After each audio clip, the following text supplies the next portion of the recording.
会不会逃到这长生海冰殿里去了？先回去复命，若他真的闯了进去，那就是大罪。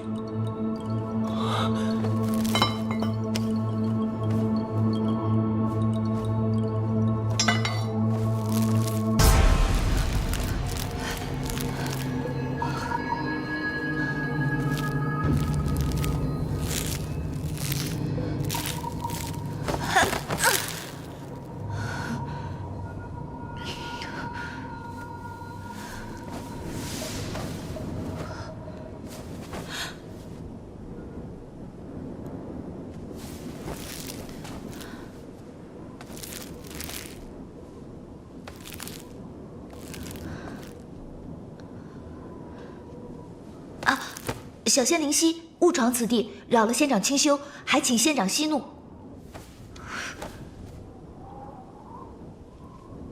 仙长，仙长，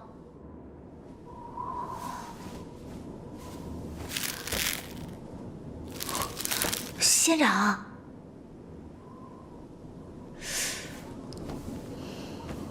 我还纳闷呢，谁会挑这种地方清修啊？原来都已经作画了，这看着年纪轻轻的，长得还很好看，真是可惜了。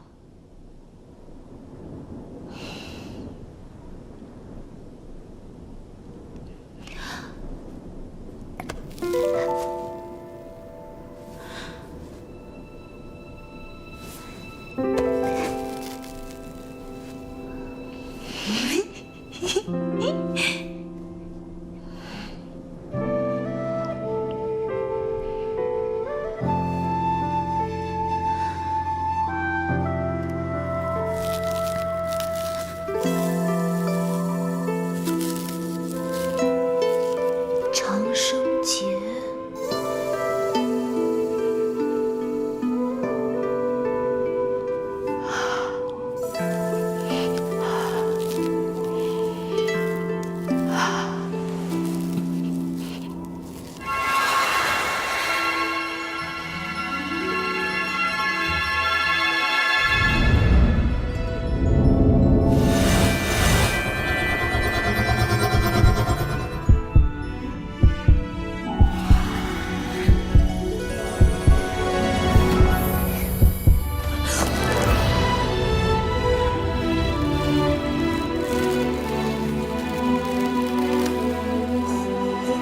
活了！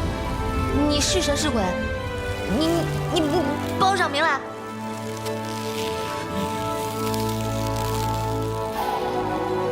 你看什么？这是我的。你这么看我做什么？我跟你说啊，我可不是好欺负的。你别看我现在势单力孤，这外面可守着10万天兵天将呢，只要我一喊你就完了。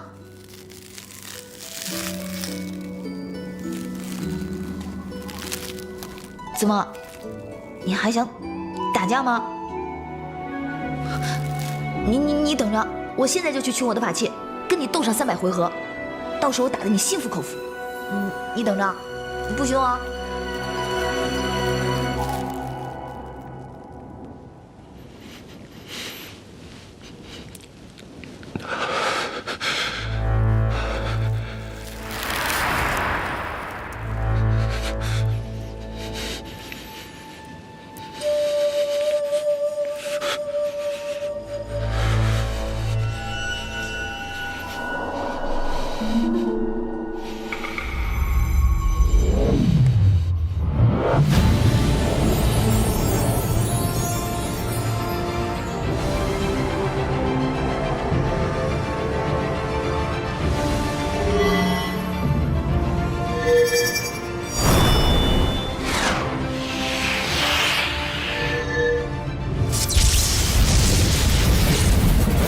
这是第几重天雷了？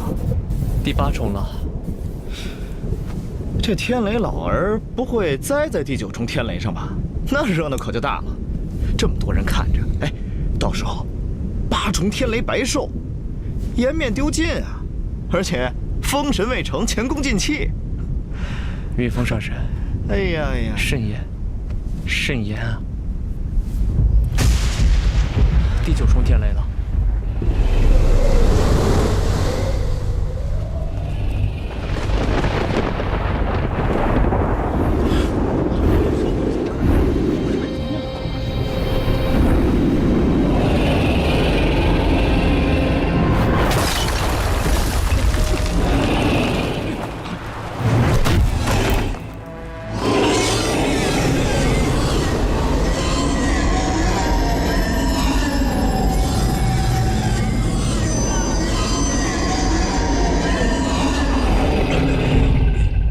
吞天兽不是早就被封印在南天门前了吗？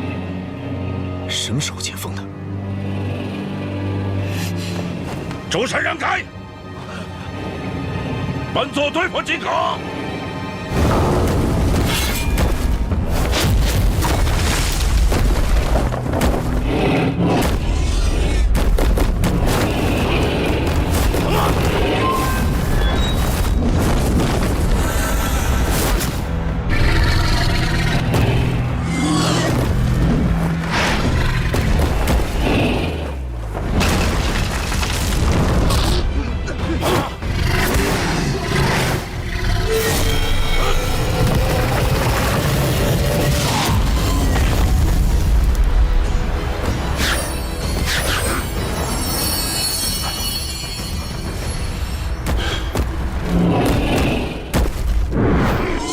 灭出哪里逃？昆无剑，追！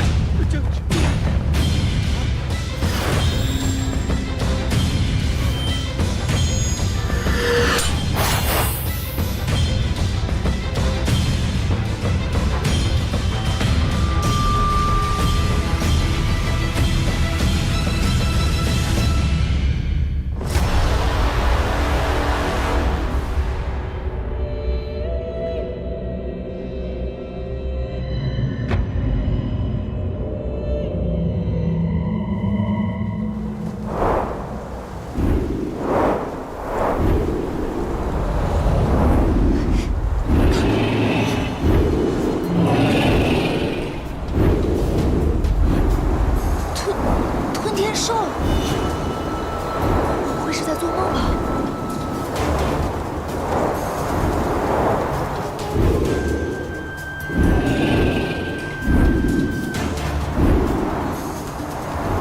你别再跟着我了！怎么这么多人啊？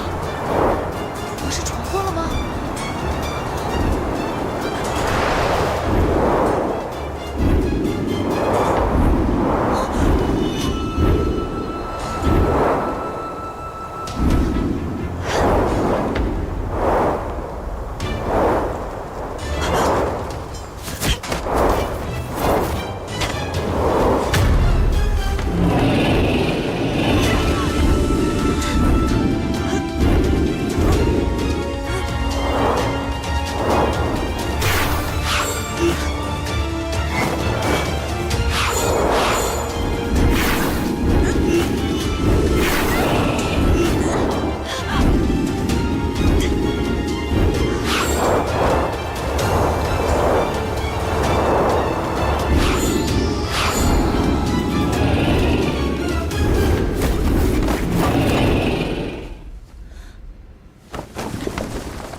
你是谁？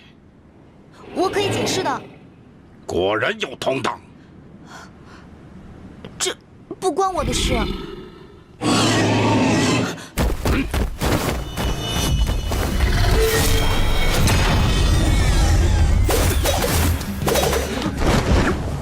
你们怎么不听人解释呢？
神尊，拜见神尊。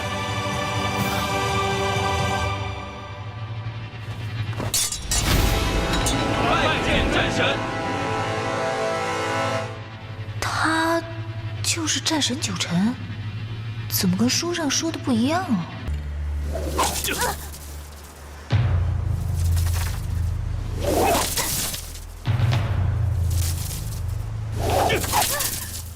紫光，说，你与那吞天兽到底是何关系？上神，小仙都已经解释过了，我根本不认识吞天兽。不认识？凡人常说，不见棺材不流泪。你以为你这些鬼话能骗得了本座吗？小仙说的是真的，而且天君都已经既往不咎了，你为何还要抓着不放？我现在是在浮云殿听命，是九成战神座下的仙娥，你问都不问，就把我抓来，你就不怕我家神尊怪罪吗？你敢威胁本座？你个区区下界小仙，不出10身边，就会让你魂飞魄散。说，你与那吞天兽到底是什么关系？有就是有，没有就是没有。我没有做过的事，为什么要承认？哼，本座看你嘴硬到何时？紫光，打！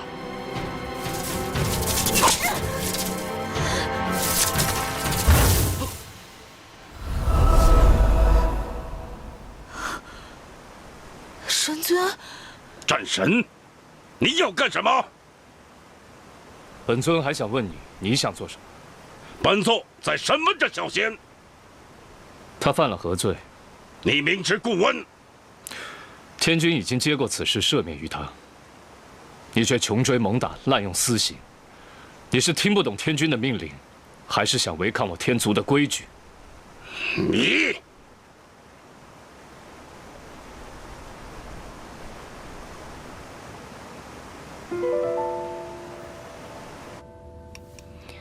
别动啊，忍着点儿。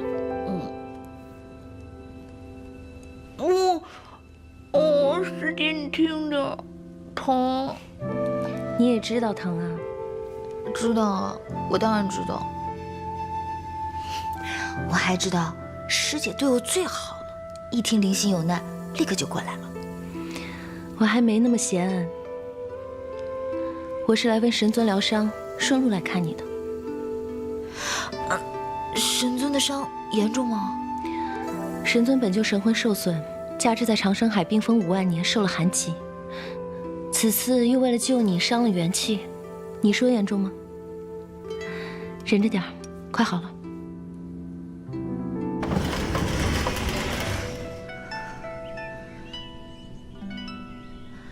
神尊。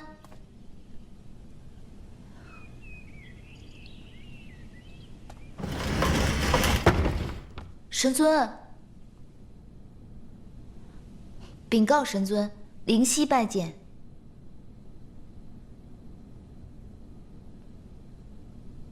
神尊，神尊，我进来了。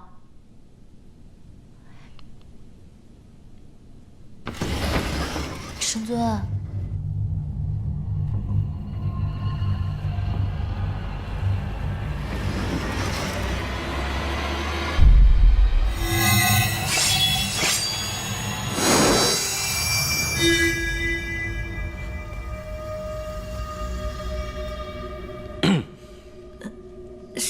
神尊，为何不躲？我虽然怕，但没有躲的理由啊。你不怕困无剑无情？神尊既然救了我，就不会伤害我。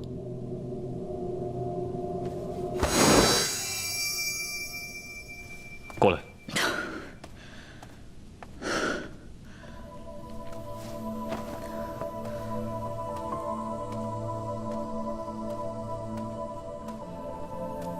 你为何进我内地？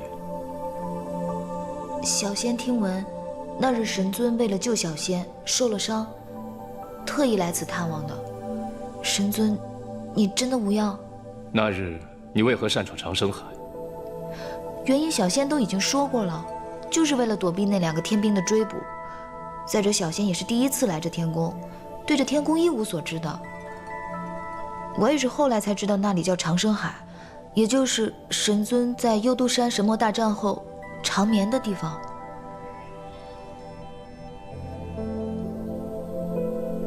那日小仙当真是来送药的，结果正巧碰上那个什么天雷真君的封神大典。那个天雷真君，四海八荒、三山六界头一号的臭脾气神仙，他怎么能当战神啊？天雷真君，乃是这9重天上赏善罚恶的上神，你这样嘲笑他，不怕遭五雷轰顶吗？不怕啊。小仙虽然法力低微，但是现在也算是浮云殿的人了。外面的上神，小仙不认的，只要认得神尊便足够了。拿来。什么？那日本尊手中有一枚长生结，被你拿走了。许是丢哪儿了吧？神尊，小仙第一次见神尊，神尊就醒了。神尊，你也说了，小仙是你的有缘人。那既是有缘人，这些许小事，神尊是不会与小仙计较的吧？限你10日之内找回那长生结，不然就把你送到天雷真君那儿。你这满嘴谎言的小仙，想必到他那儿会收敛许多吧？下去吧。是。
九臣，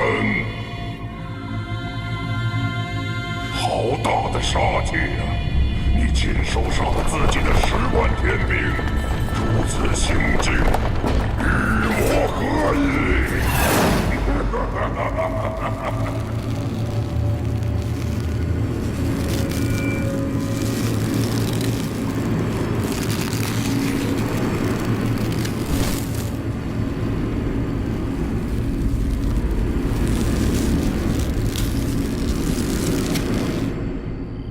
神尊啊，神尊，枉我一直那么崇拜你，奉你为神明，没想到你跟那天雷真君一样。在家，我被我爹禁足，在这里还要被你监视，我就不信了。这四海八荒的，难道就没有我灵犀的藏身之所了吗？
神尊，神尊。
医官，灵犀为何至今未醒啊？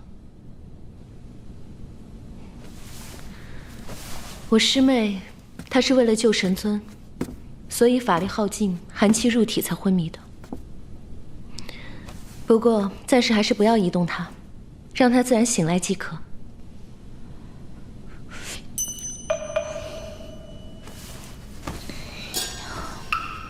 他这是昏迷？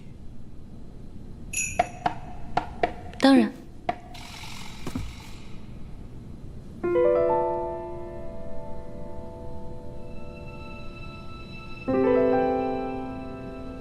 医官，如何了？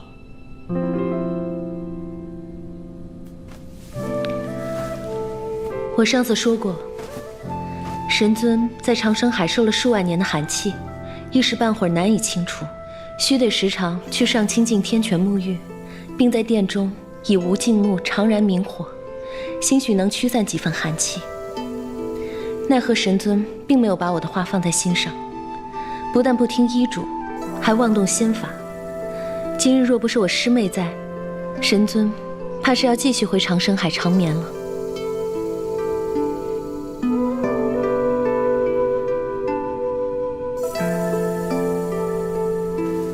多谢医官叮嘱，以后我们一定会多加小心的。请问医官，这无尽木为何物啊？在何处可以取得？无尽木乃是昆仑神木，昼夜常燃，暴风不息，猛雨不灭。本来是生在昆仑以南的炎火山上，奈何5万年前，云峰上神，思四海水势，却饮酒大醉，水淹昆仑。从昆仑炎火到极北大月，千里之地竟成泽国。那无尽木沉在水底数万年，也不知还有没有当年的功效。那别处可还有这无尽木啊？听说弱水以西的赤焰洞里也有一些，但那里是闭方的洞府，盘踞着数以千计的火鸦。以神尊现在的身体，怕是……我去，我现在就去。我不在的时候，我师兄的身体还请医官多多费心。我是天宫医官，这本就是我的责任所在。师兄，我去就回。小星星，敢问，这无尽木需要多少啊？自是多多益善。好。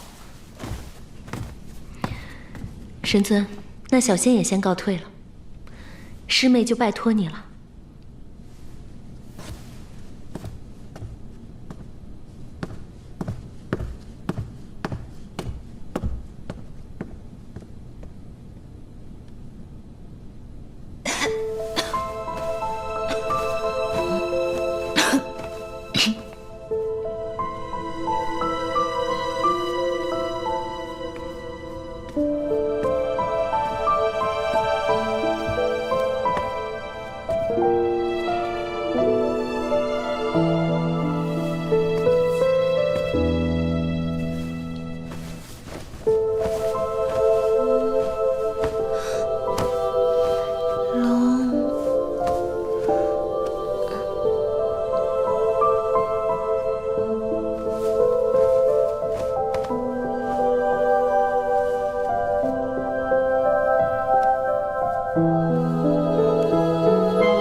这是哪儿啊？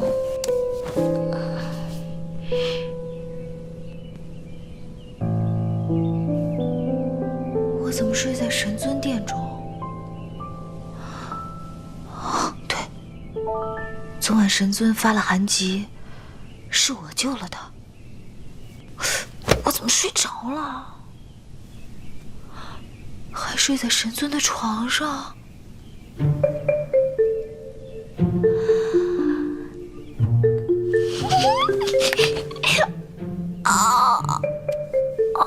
我怎么腰酸背疼啊？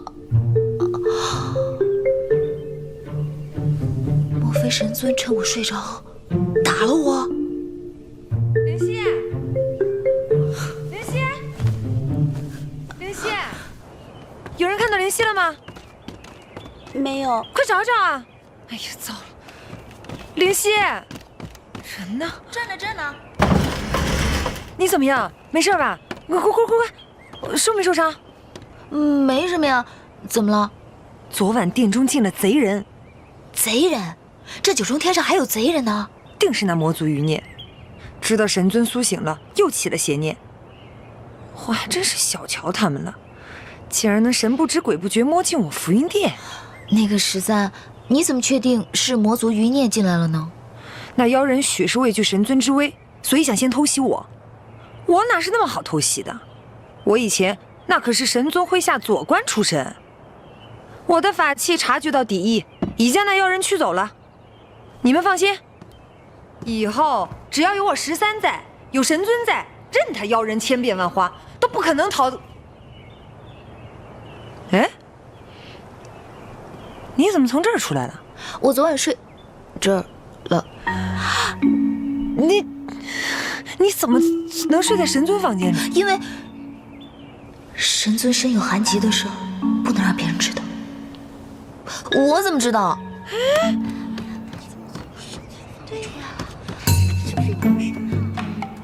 你们都不许说出去，听见没？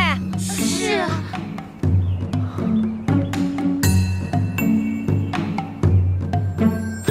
我跟你说啊，昨天夜里战神收了一个仙娥进房。我告诉你啊，你可别和别人说，那仙娥名叫灵犀，就是那个灵犀啊，就是那个夸不山桃林里的小丹娘，被战神带回福音殿的那位，肯定是以前就认识的，不然怎么那么巧？战神一醒来，他就正好上了9重天。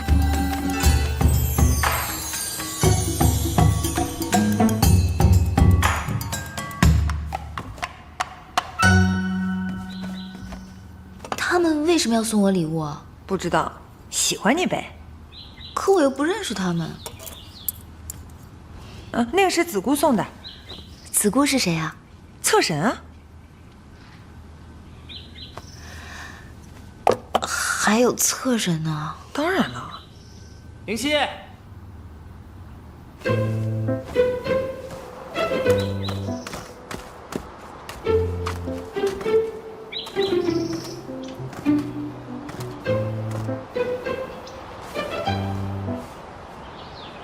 前2次人多，都是匆匆一眼，没仔细看。还挺好看。这位神君，你找灵犀有何事啊？没什么，就是来看看你。我这呢有颗定风珠，没什么大神通，但胜在好看，送你了。喏，礼物啊，这是九转金丹，是药王最新炼制的，有强身健体、洗精伐髓的功效，对寻常伤势也有奇效。这无功不受禄的，小仙不能要。你就收着吧，这是你应得的。还有，神尊不喜欢话多的人。啊？神尊，神尊，神尊，神尊，听说袁童回来了，回来了，他先去袁家祖庙祭拜，应该很快就会过来。我去看看。是。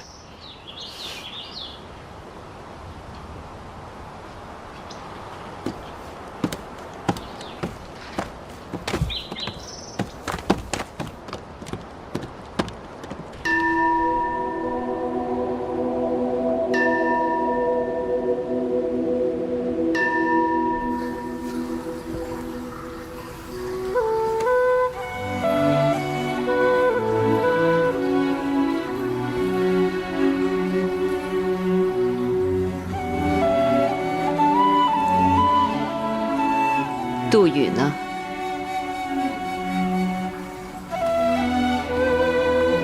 他族中有事，先回东海了。九晨醒来了，你此次回来，可是因为这个事呢？女儿身为神族天将，是战神的部下。战神归来，女儿理当前去拜会。什么战神？幽都山一战，他于长生海长眠了5万年，早就不是战神了。新的战神是天雷真君。可是天雷真君的封神大典并未完成，还称不上是战神。那是早晚的事，难道还要一个全军覆灭、独自苟活的人重回战神之位吗？母亲，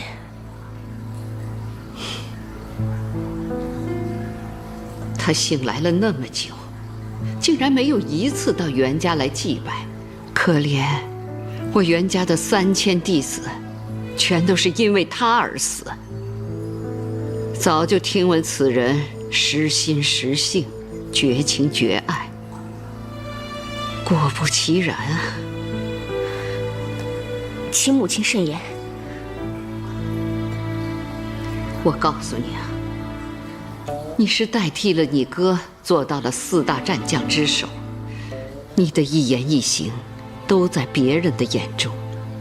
九晨此次死而复生，但他在幽都山很多事情都没有交代清楚。这战神之位是否能重回他手，还是由天雷真君掌控，都还是个未知数。你要慎言慎行，千万不要因为此事误了我袁家的荣耀与前程。是。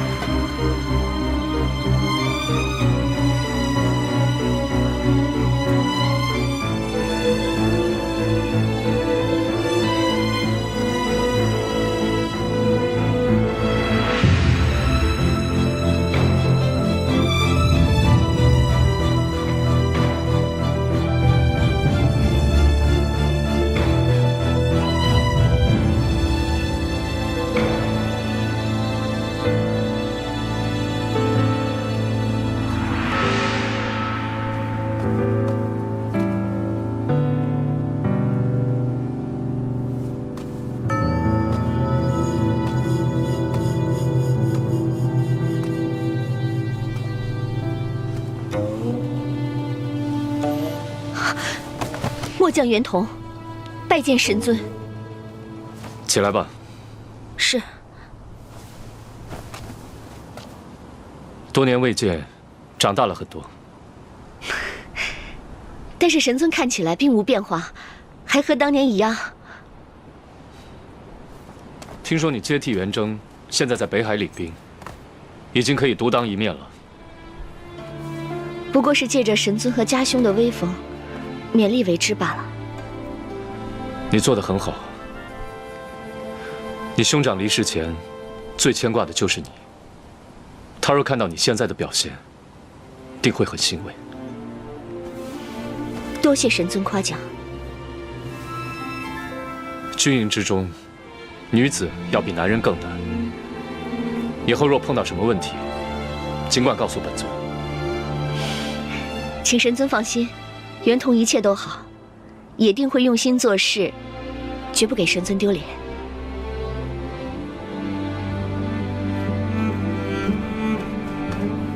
对了，神尊，还未来得及给神尊道喜。本尊有何喜？刚刚听他们说，神尊收了一个小仙入殿。收仙娥入殿有何可喜？这是神尊第一次收女子入房，他们都在说，神尊这次醒来之后越发随和了。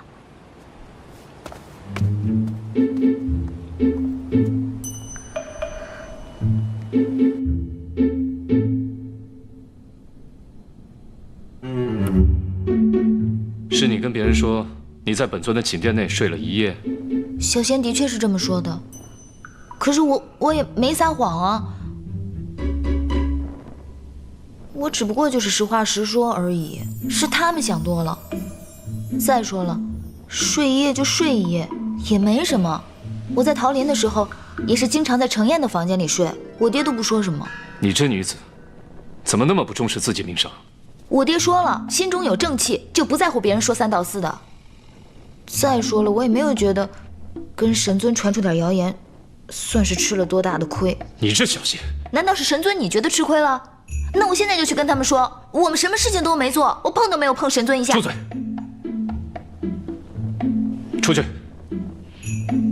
啊？出去！哦。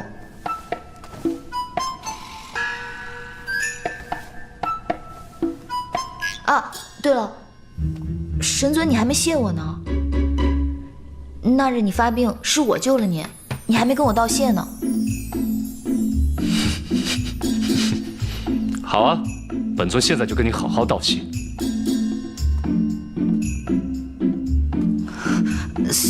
算了，没关系的，都是举手之劳而已。神尊你还是早些歇歇吧，你要是觉得冷，就加一床被子。药我放在柜子里了，你要记得吃。那神尊，小仙先告退了。告退了。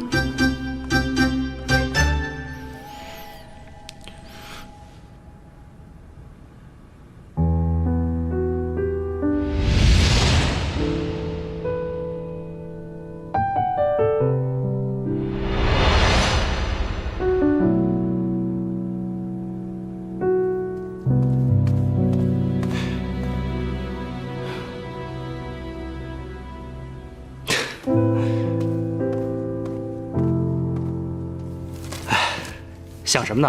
啊，这么入神，我进来这么久都没有发现。你何时回来的？今儿一早已经去天雷真君处复命了。神尊已经回来了，天雷真君还在代掌战神之职，合适吗？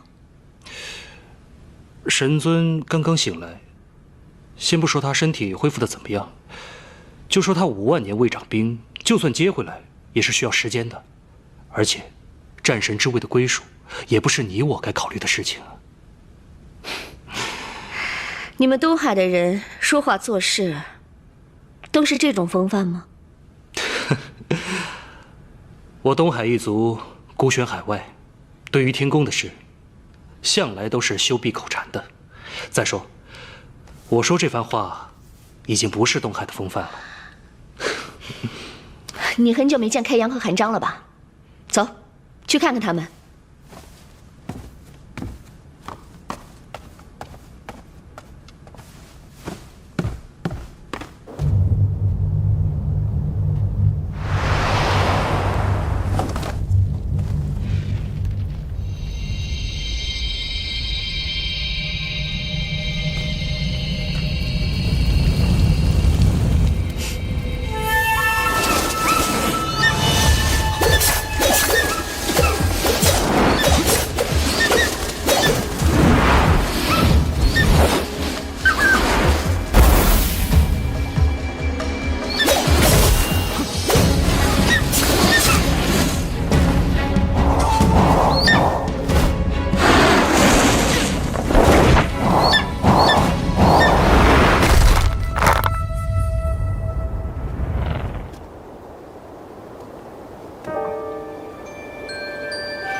青瑶驿馆，你怎么来了？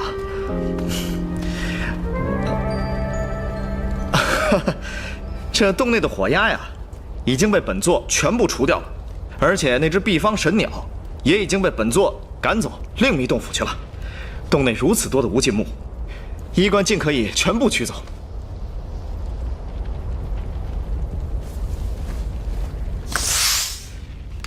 不用了，这就够了。什么意思？无尽木，顾名思义，就是取之不尽、抗寒取暖之物，一根足矣。哎，可是仙子曾与我说，此物多多益善啊。本座可是在此与那毕方鸟缠斗了4日，才将之赶走的。小仙说过吗？啊？我怎么不记得了？青瑶医官，本座得罪过你吗？上神多虑了，我一个微末小仙，怎么会与上神这样的大人物有什么交集？我还要去给神尊看诊，就先告辞了。哎，这才是我与他的第3次见面，难道他耍我？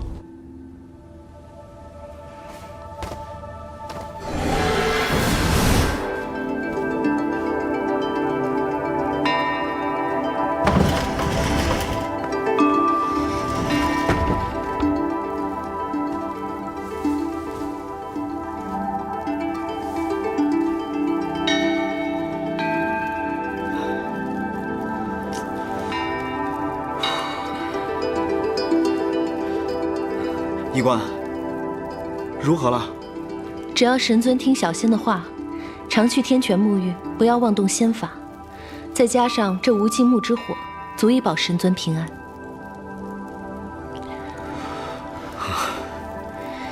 不过心病还需心药医，神尊须得自己想得开才行。医官这是什么意思啊？多谢医官。这无尽木倒也挺神奇的，区区一小段就有如此大的火力。倘若这殿中无人的话，岂不是不安全啊？云峰上神若是不放心，大可留在殿中看守。反正上神对自己的神职也不甚在意，整日闲着也没事做。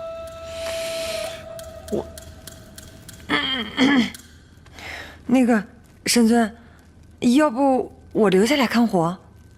你当无尽木是寻常百姓家的炉灶吗？你是鲛人，喜寒畏热，你来看火，是嫌自己得道成仙命太长了吧13，去把灵犀叫来。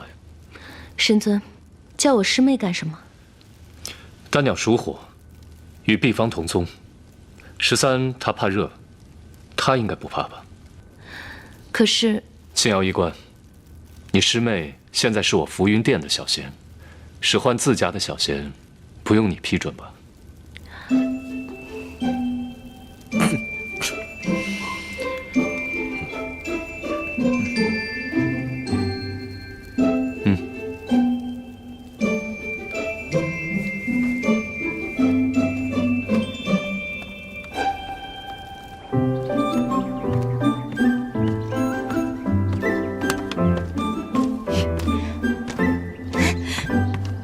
姐。怎么样，还待得习惯吗？既然选择来了，就好好待着。凡事要自己当心些。先走了，进去吧。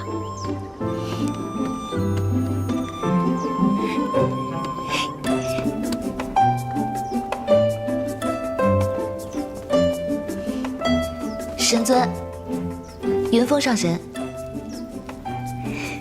13都跟我说了，神尊给我安排了新的差事，让我看火。神尊，你放心，我一定把这差事办得妥妥的，绝不动这神尊，也绝不让火烧到东西。你这小仙，从进了门开始就笑得合不拢嘴，怎么能给我师兄看火就这么开心啊？那当然了，能为神尊办事，我当然开心了。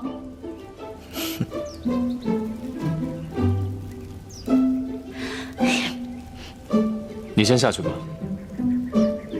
啊，小仙告退。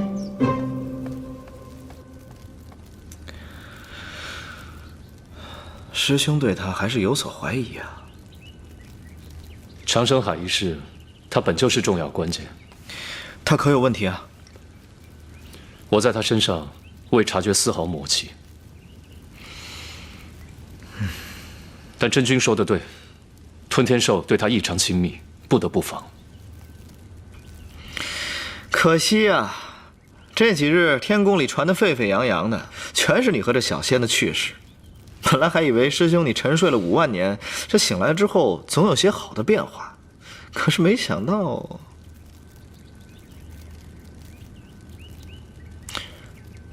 若是他真的有问题呢？身为战神，自当尽责，是该探一探这小丹鸟的底了。那日在天君面前，一仙乐伯的态度确实十分奇怪，似乎在怕什么。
不问而入是贼也。你是何方小贼，擅闯我桃林，不怕死啊？乐伯在哪？乐伯也是你叫的。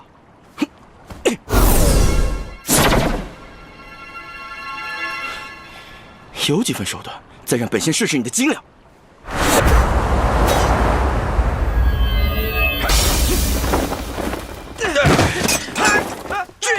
无礼，严举不状，没上没下，我打死你这个任性妄为的蠢东西！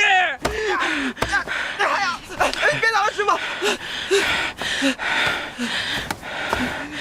神尊，小徒见识浅，不知道战神大驾光临，坏了礼数，得罪了。战神，阴仙言重了，是本尊来的唐突。医仙若是要继续修理徒弟，本尊可以在这里稍等一会儿。不是你还敢再说话？战神说笑了，战神大驾光临，有何指教啊？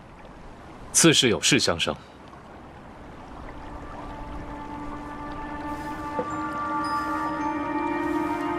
令爱在天宫甚好，医仙不必挂念。我这个女儿啊，从小到大在哪儿都活得特别好，所以说老夫从来不担心她。是吗？我倒是听说她自幼在桃林长大，医仙不让她出去半步。这一次去天宫，是她自己逃出去的。女儿嘛，当然要严加管教，是吧？你说世事险恶，到处乱跑，你哪知道她哪天在哪个地方碰到哪个臭小子，被哪个臭小子一个眼神就给勾走了呀？知人知面不知心，外表光鲜，内心是扁是圆，是黑是白，谁知道啊？医仙对女儿很是疼爱啊。自己的骨肉能不疼爱吗？不知道灵犀的母亲为何人？不记得啦，想当年春宵一度，没想到过几年送了个女儿过来，就从此不见人了。这样的女人不想也罢。来来来，吃点心。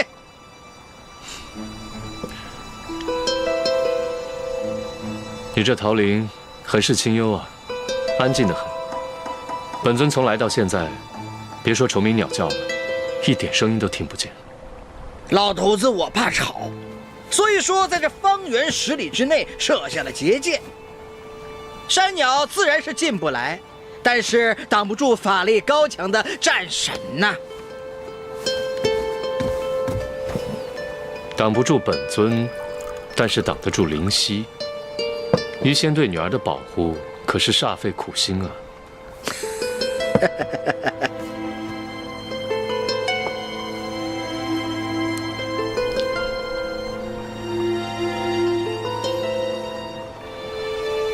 好久。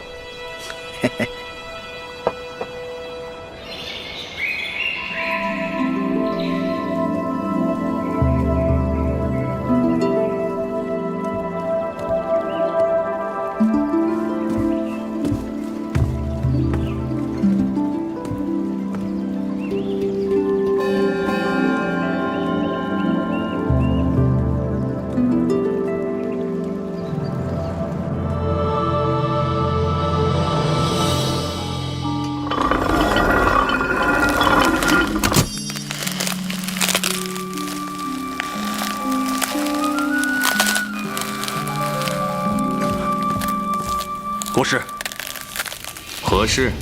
毕方有事求见，说有人占了他的试验洞，驱散了他的徒子徒孙，请国师做主。他那洞府本来就是抢别人的，现在又被别人抢了去，也算是因果报应。那属下打发了他。毕方也算是神兽，是什么人抢了他的洞府啊？说是云峰上神。云峰，云峰抢他的洞府做什么？听说是为了无尽木。无尽木，国师要为毕方出头。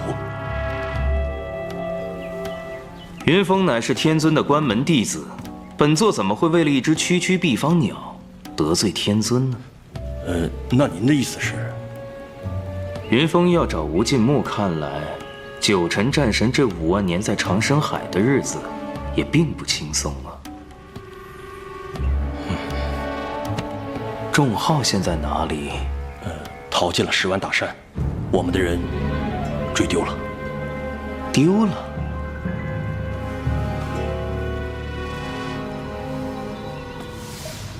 国师，并不是属下们不尽力，而是仲浩乃是天族战将列夷的后人，列夷举族被发配到我们山灵界，我们只有关押管束之责，并无打杀处置之权。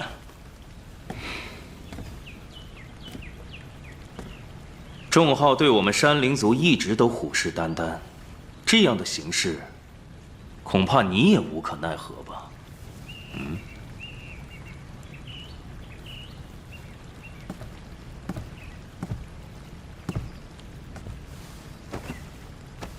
那至少得向天君禀报一下吧。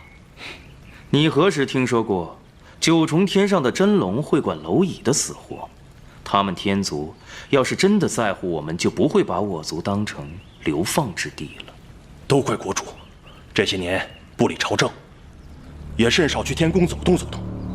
如今，我们山灵族在6界当中的地位，怕是连海国鲛人都不如了。本座说过，就凭他杀了袁度，为我玄鸟一族报了大仇，本座此生都会护着他。这样的话，以后不要再让我听到。是。去把传心钉拿来。国师打算？哭诉是没有用的，要想让天族对我们另眼相看，只有靠自己。把本座的行踪放出去，好让众号知道，他的机会来了。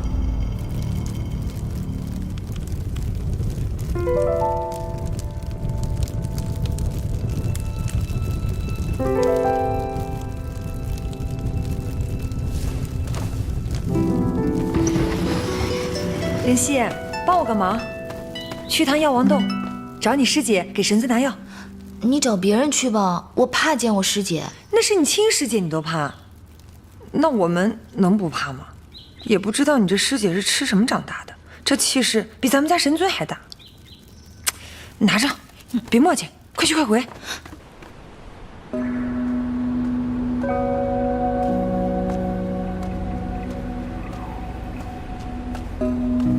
你是何人？劳烦通禀，山灵族锦绣，求见天雷真君。所谓何事？当然是要事。你不说，本将自然不会为你传话。想见真君的人多了，随便说一句有事，我就能让你进去。下界小仙不懂规矩吗？规矩？哼，这里的规矩我不熟。也好，既然将军不肯通禀，我就告辞了。如果耽误了真君的要事，也由将军一力承担。站住！你在此稍后。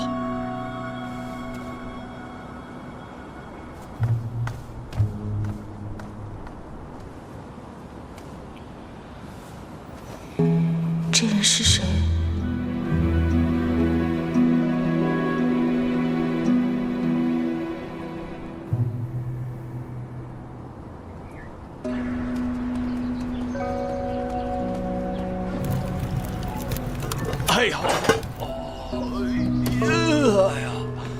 哎呀，哎呀，上仙是哪里不适？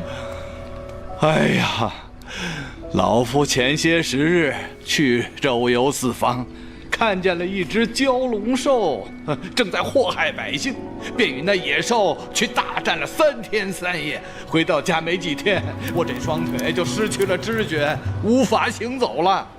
云峰上神。你怎么来了？你家神尊呢？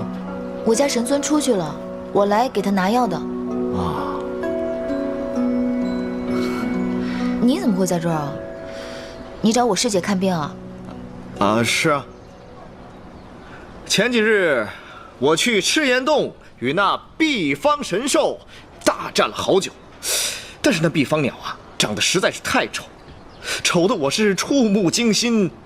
愁得我夜不能寐，所以今日得空特意前来找青瑶仙子为我诊治一二。哎呀，这天君降旨，着老夫到那祝乌山为守山山神，不管再凶险再艰难，老夫都要领旨前往。你看老夫这病腿，你干什么？你别太夸张了吧啊！哎呦，别，仙子，你赶紧放下啊！哎呀，哎呦，啊！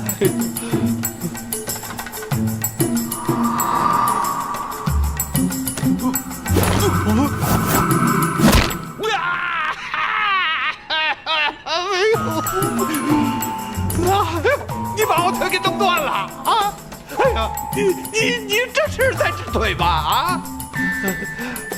静脉阻塞，以真气疏通起效太慢，截断重续是最快最省时的办法。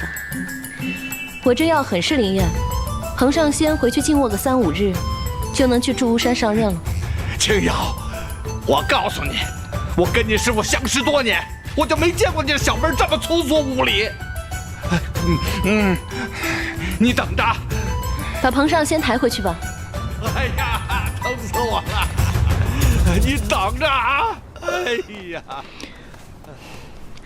你们2个，刚才谁说要找我看病？我突然想起来还有一些药物要忙。哎，身体好多了，感觉好轻松啊！哎呀，好轻松。你还没走呢？没走啊，事情还没办完。他们是不会帮你通禀的，他这个人坏得很。那可否劳烦仙子代我通禀下？不行，我与那天雷真君是死对头，我不能见他。不能吧？你一个小小的仙子，怎么会和天雷真君有过节？你是下界的神仙，你不了解，这天宫的规矩极大，麻烦更多，这里的人更是势利的紧。那你还要在这里继续等吗？等。那你等着，我先。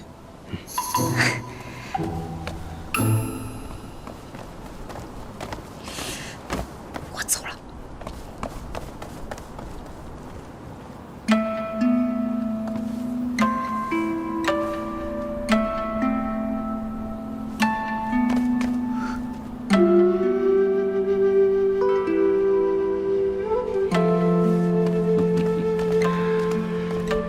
国师，真君，下属无知，多有怠慢，还请国师见谅。真君说的是哪里话？是锦绣贸然来访，打扰了。国师太忙，平时想请都请不到，还请国师到殿中一叙。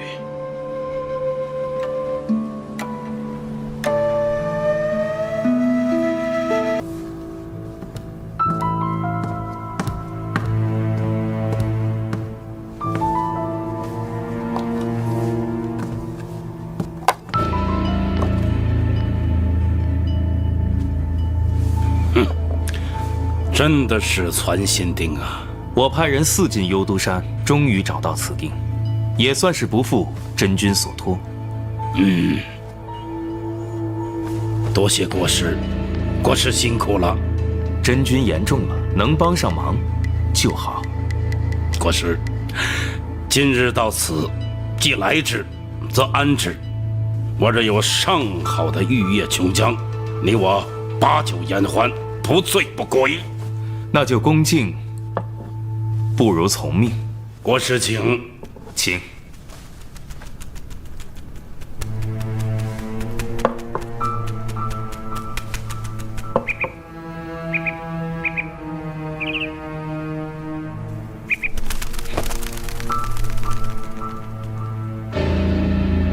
国师，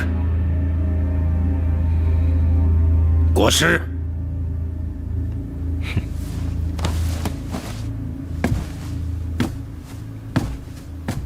真君，实在抱歉，族内有事，锦绣需要立刻回去处理。哎呦，国师啊，有什么事非得要急着一时半刻的呢？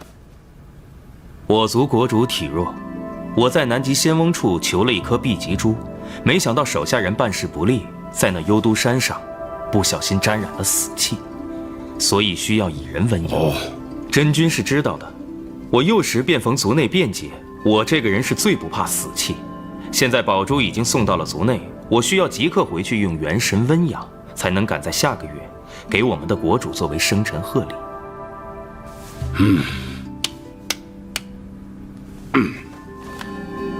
国师为你们国主真是用心了。不过此事并不难，我让我的手下把珠子给你拿过来，不就成了吗？方生，末将在。你去找趟开阳，让他去山灵族走一趟。是。哎，开阳乃是天族神将，这种小事怎么能麻烦他呢？这个神仙修仙得很呐，他能为国师效力，那是他的福分。去吧。有劳了。国师请。真君请。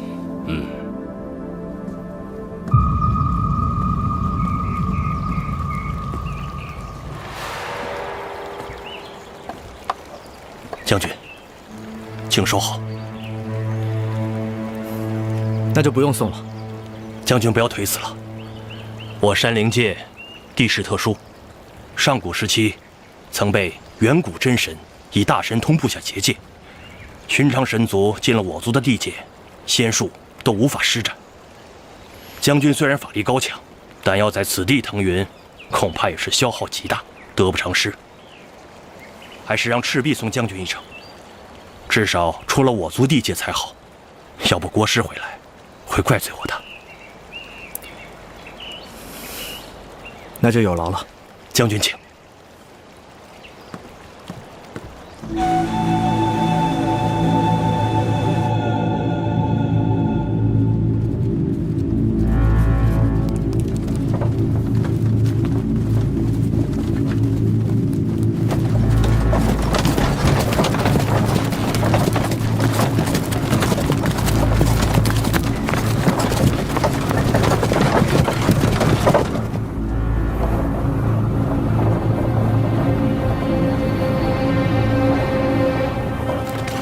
将军，我们已经到了边界了，再往前走就到了天族境内了。好，多谢相送。撤。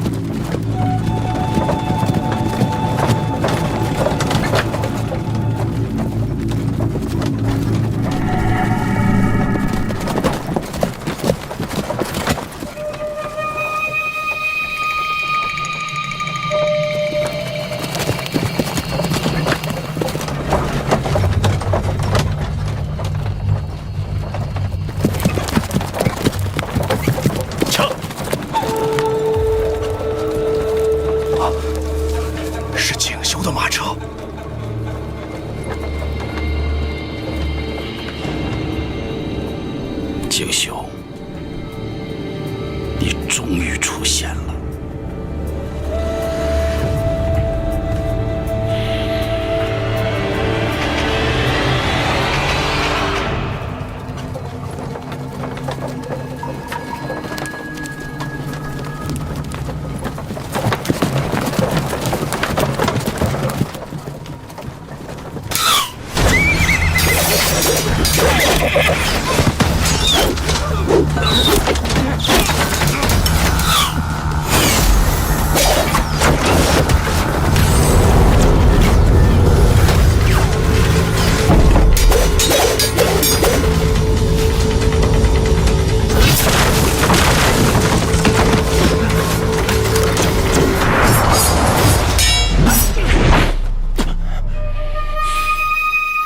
把这个反贼拿下！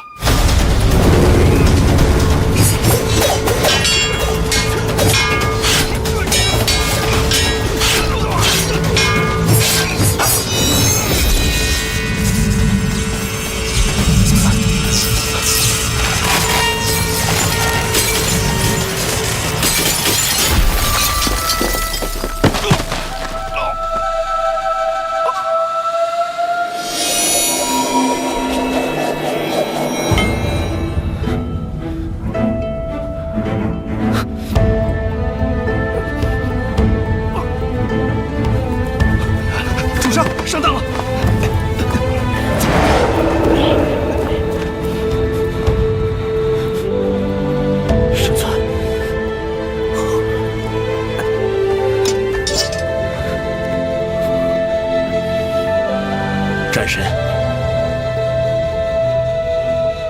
误伤了开阳将军，伤得严不严重？开阳将军被众号的浮屠剑当胸刺穿，怕是伤得不轻。这是你的失职。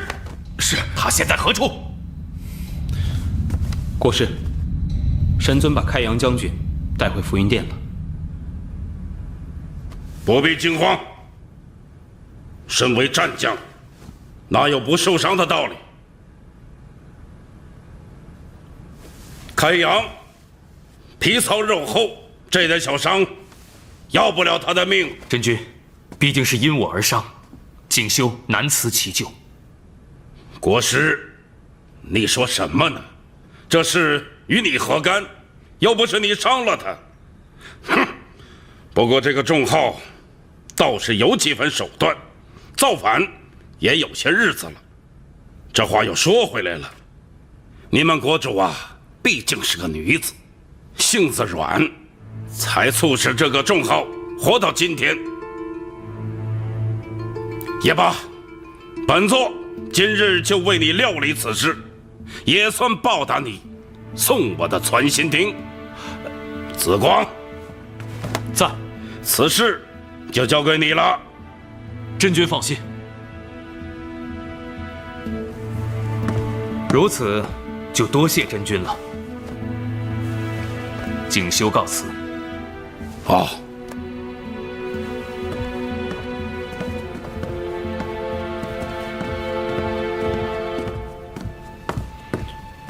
真君，真的要帮山灵族平叛吗？哼，小事一桩，就帮他一下。谁让他送本座这么大一个礼呢？战神为什么会出现？属下不知。不知？众号呢？众号受了战神一剑，恐怕是凶多吉少。国师，我们现在去哪儿？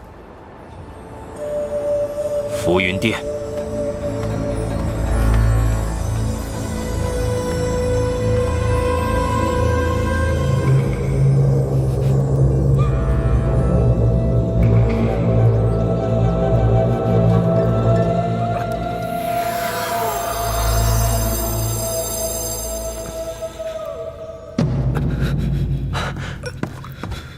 没事吧？神尊，该吃药了。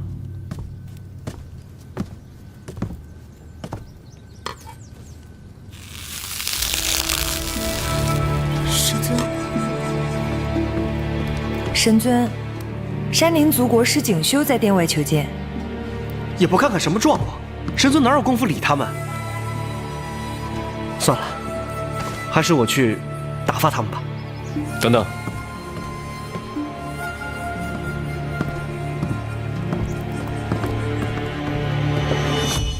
交给他。是。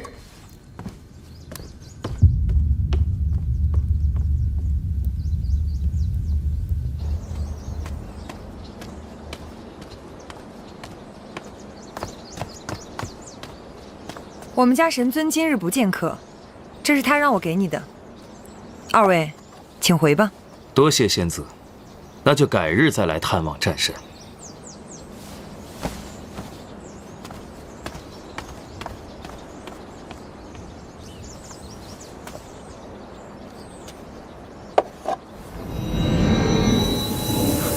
国师，这……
光，荡起层层银光。在梦中，你悄然掀起了皱褶，牵引着，牵引着。天空它带给我隐却的快乐，与你在萌芽星河，你却已流成我此生的泪波，怎快活？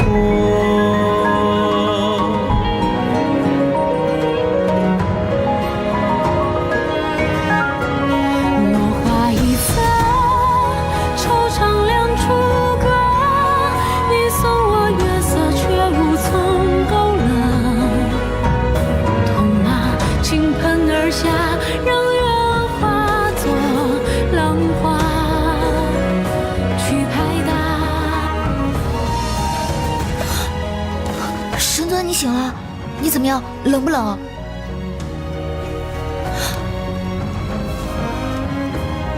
好多了。你知不知道，你昨天吓死我了，冷得跟个冰块一样。我做梦都梦到我被我爹丢到地窖去了。啊，吃药。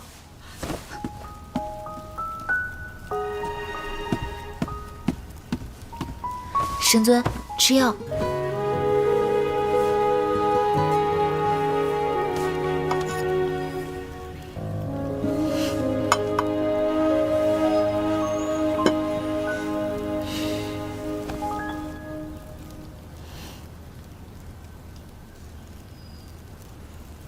你没事做？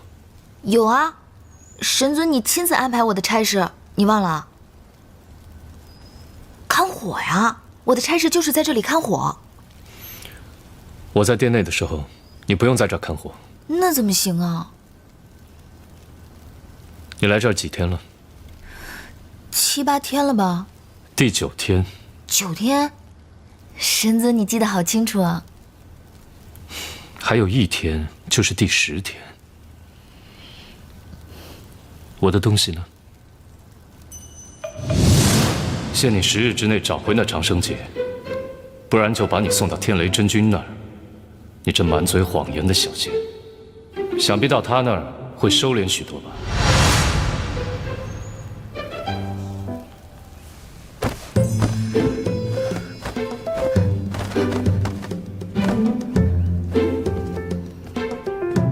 灵犀，找什么呢？你有没有看到我一个长生结啊？红色的，这么大。看到了，在哪儿啊？你不是每天晚上都翻来覆去的看吗？哎呦，可我现在找不到了。那我就不知道了。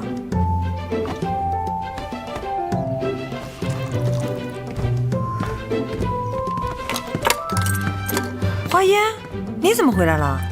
不是让你在大殿伺候吗？哎呀，司命大人来了，神尊命我出来的。司命大人是谁啊？哦，他是文昌宫的主神，主管凡间人族生年之本命。听说啊，他之前是个凡人，在凡间的时候姓韩名元信，后来因为机缘巧合拜在仙长神君的门下，苦修了几百年，飞升成神的。才修了几百年，就成了一宫的主神啊？文昌宫不比别处，主管凡间所有人的子嗣、姻缘、婚配、灾祥和福祸。你想想啊，那凡人有多少啊？文昌宫的差事可是永远都做不完的。唉，做了文昌宫的主神啊，要想在修习上有什么精进，那就太难了。所以咱们天宫啊，测神、瘟神的神位都有人抢呢，唯独这文昌宫，大家可是避之不及呢。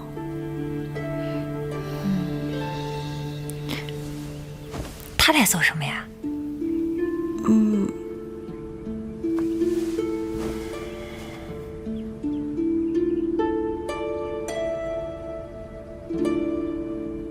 山林族的国师名叫景修，玄鸟族人。玄鸟一族出谋士，世世代代都是辅佐山林族主君的。但是5万年前，上一任国主元度在位时，玄鸟族密谋造反，结果被玄鸟族族长的亲儿子告发。这个人就是景修。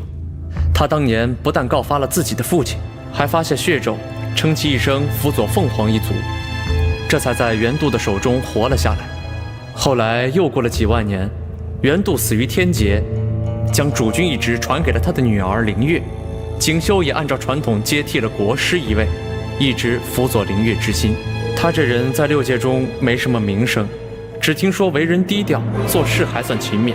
山灵族这一任主君灵月对政事不感兴趣，所有族中的大事都交给景修来办。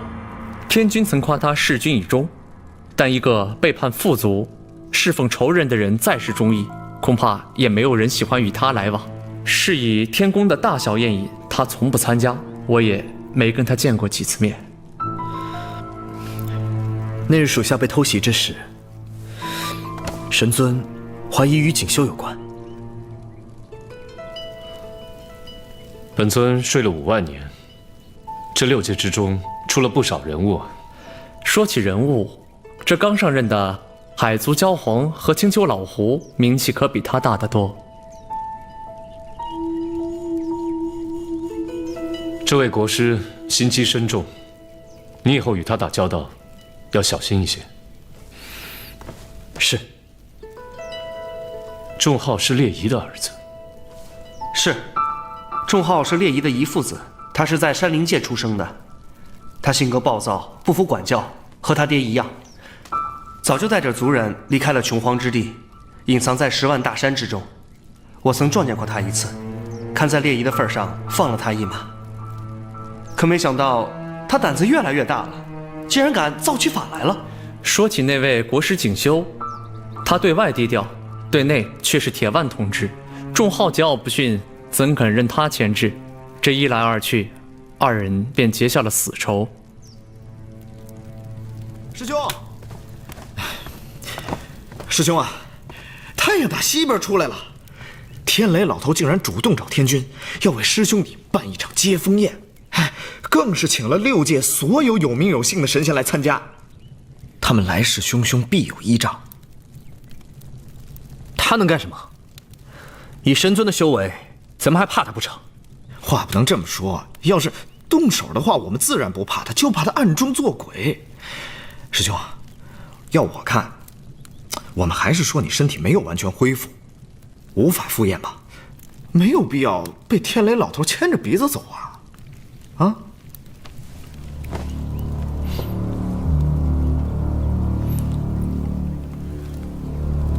该来的总会来，去看看吧。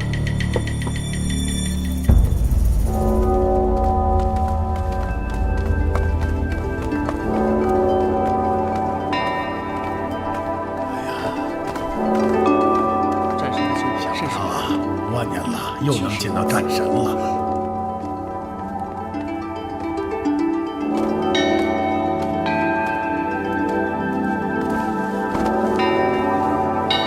真君，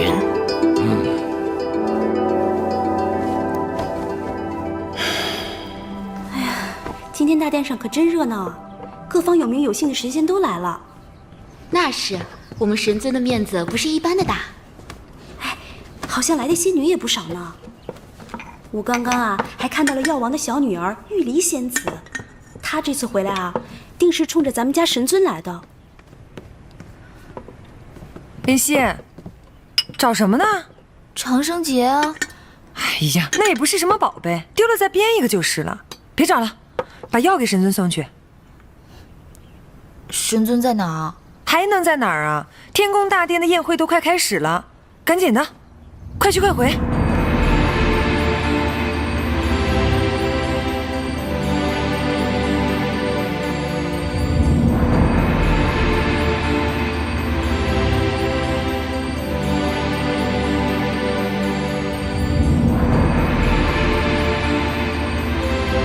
神尊，袁童，过来。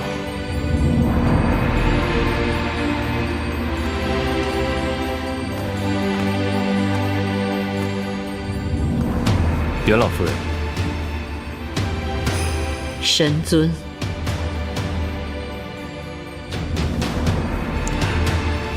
东海杜宇见过神尊。本尊听人提过你，很是年少有为。多谢神尊夸奖。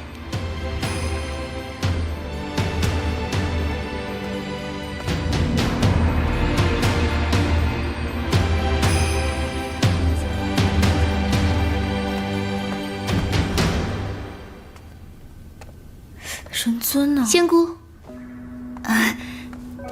不知仙姑名讳，来自何处？小仙叫灵犀，是来自桃林的。原来是桃林的仙姑。众仙已经落座，仙姑请随我来。我就不用坐了。宴会马上就开始了，仙姑请随我来。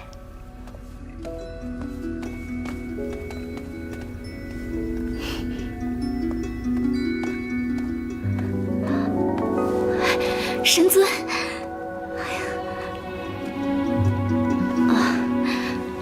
我与神尊多年未见，没想到竟还有重逢的一天，我太激动了，见笑了。没有没有。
诸位爱卿，免礼。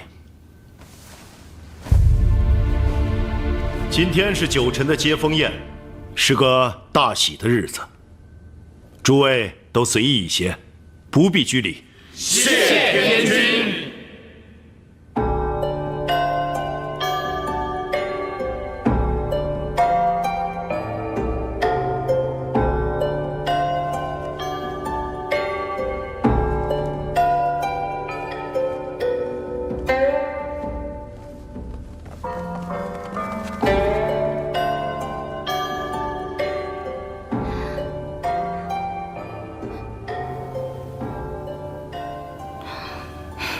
你也认得战神？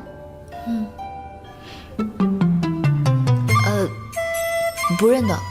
那你为何一直盯着他看呀？因为好奇。当年我也与你一样，谁知纯属好奇的一眼，就误了自己的终身。你可千万不要学我，他这样的人，不是你这等小仙可以妄想的。不然到头来也只能伤了自己。我觉得你说的很有道理啊。你叫什么名字啊？小仙叫灵犀。我叫玉离，是药王的女儿。药王？药王洞我知道，我师姐就在那儿。你师姐？何人？我师姐是……明明白白的事，说不得吗？近日是我家神尊的接风宴，紫光，你想干什么呀？不想干什么，我只是想要敬9臣上神一杯酒。你是什么身份，也配跟我家神尊喝酒？想要喝酒啊？跟我喝。好啊，我这杯酒是敬当年所有死在幽都山一战的天族战士们。9臣上神是在这一战中唯一活下来的人。开阳既然想要替9臣上神喝这一杯酒，行啊，我喝1杯，你喝10万杯吧。怎么样啊，开阳，敢不敢喝呀？好大的气魄呀！本座若是没记错的话，上一次月食之日，在西海出现一头混沌兽，天君派你紫光率兵前往缉拿。然而呢，你在派兵前往的前一天晚上，在西海老祖的地宫里喝光了他2万年的存酒，整整醉了1个月，导致这混沌兽逃走，你麾下的2000天兵全部葬身西海。本座很好奇，你那日有没有喝满10万杯啊？云峰。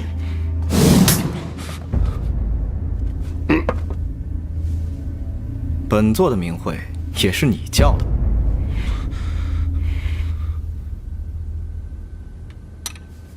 哎，你这老怪，你喝酒就喝酒，你怎么往我身上洒呢？你是腿瘸了，又不是手残了。哎，算了算了算了，回头你把你洞里珍藏的那些美酒分我2坛，正好你要去住巫山，那地方是百虫之地，凶险的紧呐。喝酒误事啊，喝酒误事。你就是想喝我的酒？做梦去吧！我大不了就赔你一件衣裳嘛！哈哈哈哈哈！哦，天君，哎呦，此处刀光剑影，气氛不对，不宜久留啊。神尊真是气度不凡。他刚刚好像没说什么吧？你懂什么？心无物欲，山崩亦可不扰；宠辱不惊，陋室亦有抒情。神尊的心呐，你们不懂的。给开阳疗伤，耗损极大，没按时吃药，又频频饮酒。不管了。哎，你去哪儿啊？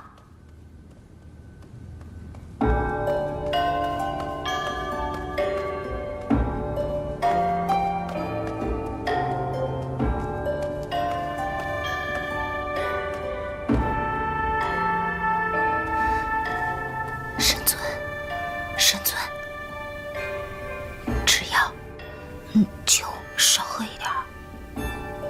你回去。你先吃药。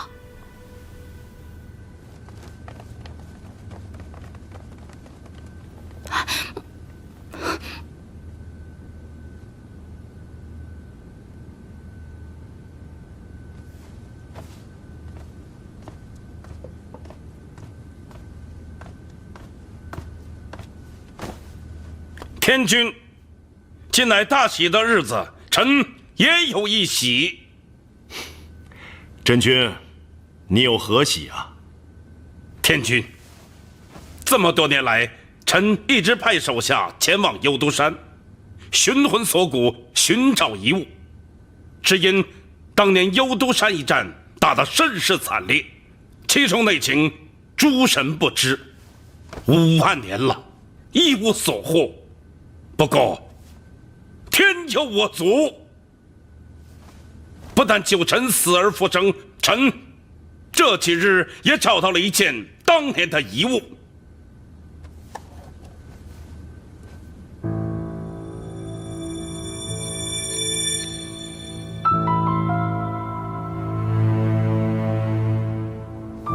袁统将军，你仔细看看，这是不是你兄长的东西？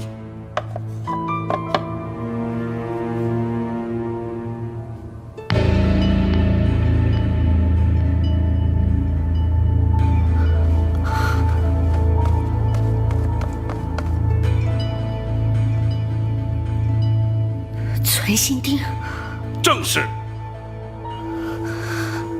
天君，这正是袁成将军的传心钉。袁成将军仙逝之后，此物就不得所踪。臣也是近日才得到了这枚法器。哼，战神，你可认识此物？元征之物，本尊自然认得。这的确是家兄心爱之物，多谢天雷真君。你确定？自然是确定的。那真是太好了。哼。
九臣身为不见当年呐。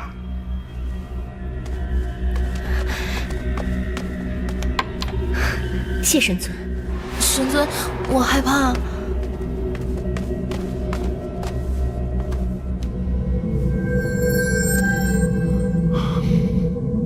天雷，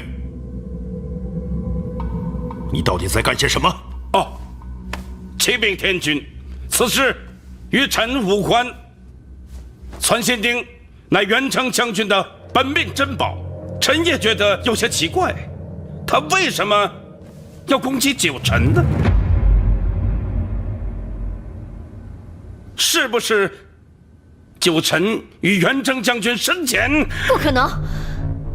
家兄生前是神尊如兄如父，最是敬重。神尊对家兄更是恩深义重，将其视为左膀右臂。可传心钉如此，这又是为何呢？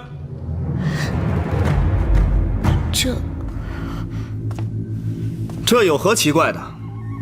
当年一战之后，幽都山几乎成为神魔之墓，那里死气、魔气、杀气焦灼，寸草不生，生灵不入。此物在那幽都山沉寂了5万年之久，有些异常也不足为奇吧？有些异常不足为奇，哼！可他为什么不针对诛仙，而针对九臣呢？那你该去问那传心钉，问我有何用啊？云峰上神，这是伶牙俐齿。你有没有想过，天族统一6界，靠的是天法森严，黑就是黑，白就是白，不可混为一谈。如果心存私心，那怎为天族上神？天雷，你九臣，本座问你一句话，你敢回答吗？想问便问。5万年前幽都山一战，元成将军带领10万天兵天将，无一位生还，是不是命丧敌手？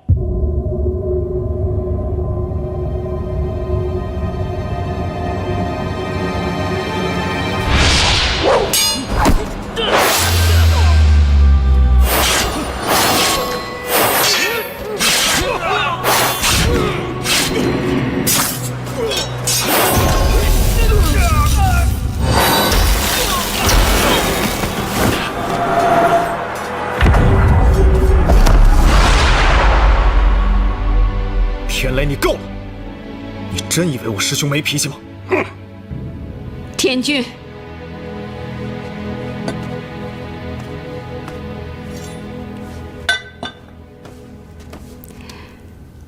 天君，老身有话要说。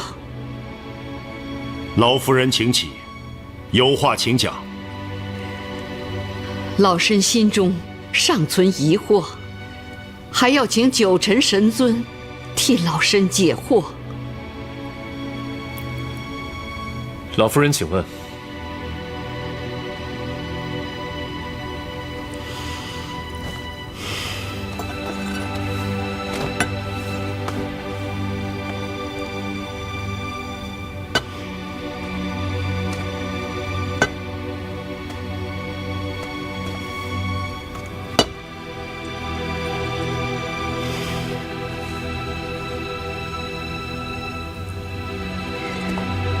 神尊，我袁家男儿世代从军，从3皇时期直到现在，战死沙场的孩儿不到1000也有800，但是老身不明白，我天族战士战死沙场，本应尸骨不腐，神魂不散，由我天族收敛。可是幽都山一战，10万天兵神魂全都不在了。神魂不归，为何部将皆死，主帅独活？为何有人在长生海沉睡了5万年，却突然醒了？这些老身都不明白。你放肆！天君，家母思念王兄成疾，才会口不择言，请天君恕罪。住口！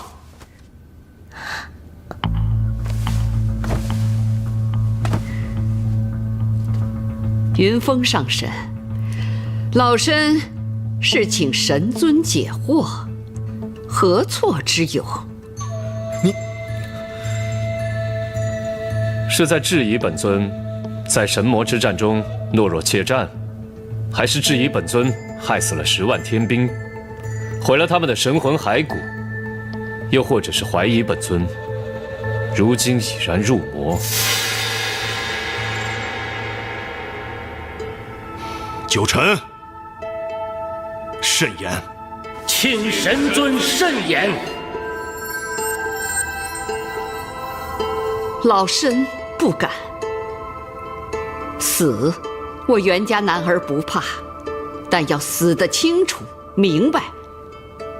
这是压在老身身上5万年了，今日在这凌霄宝殿上，当着9重天众仙的面，老身求得一个真相，请神尊成全。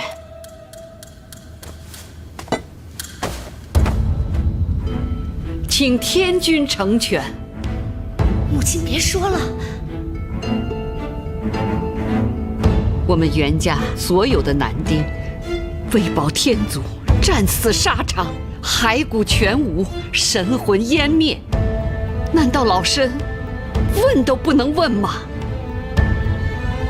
神魔大战中，众天兵天将与本尊并肩同行，将魔军及魔族困于幽都山。魔族一众以血肉生魂献祭魔军，令其威能滔天。10万天兵为克魔族，燃烧神魂，引命死战，终将魔军灭于幽都山下。10万天兵均为屠魔战死，无一生还。可有依据？本尊的话就是依据。老身够了。老夫人，你要的答案，九臣已经给你了。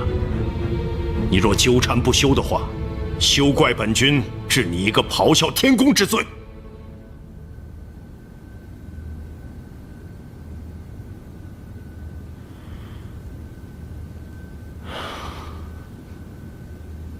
九臣，今天你也累了，早点回去休息吧。谢天君。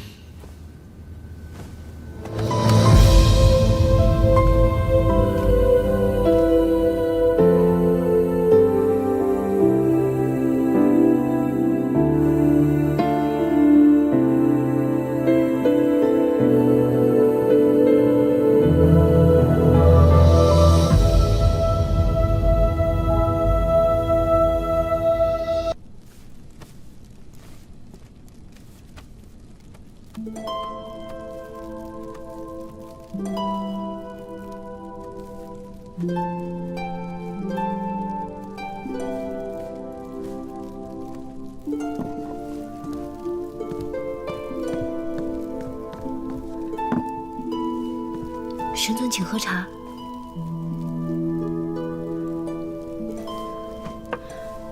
神尊，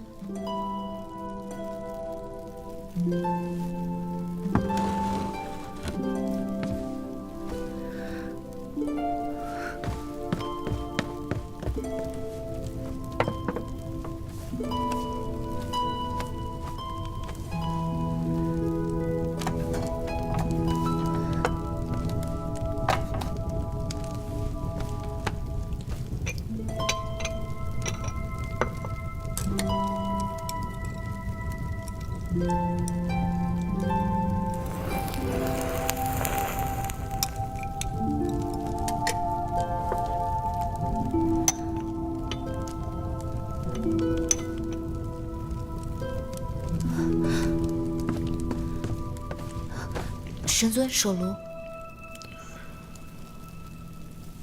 今日多谢你。神尊，你谢我做什么？小仙今日可是威风的紧呢。神尊刚刚牵着我的手走出大殿，你可没看到那一众女仙的脸色，眼睛都快瞪出来了。今日大殿上那么多事，你就只顾着看那些女神仙？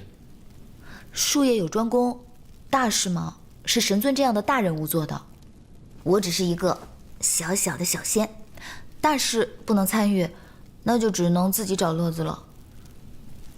你倒是机灵。神尊，你忘了，我叫灵犀，机灵的灵，潮汐的汐，怎会不机灵啊？神尊，其实小仙一向都是这么机灵的，只不过过去神尊繁忙，我机灵的又不够明显，所以才没有察觉到。神尊，你说是不是啊？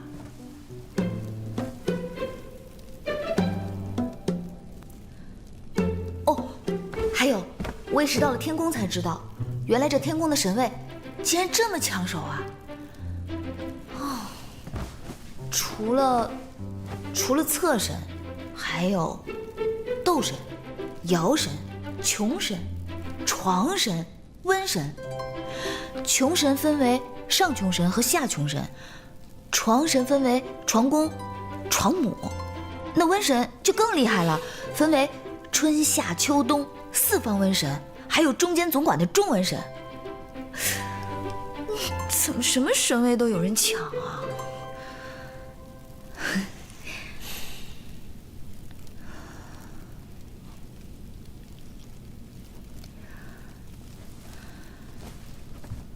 凡人常说，天下熙熙，皆为利来；天下攘攘，皆为利往。其实哪里都是一样的，为了金银财宝，为了高官厚禄，抢来抢去。正所谓匹夫无罪，怀璧其罪。神尊，你位高权重，被人忌惮，也是寻常。你是在安慰本尊吗？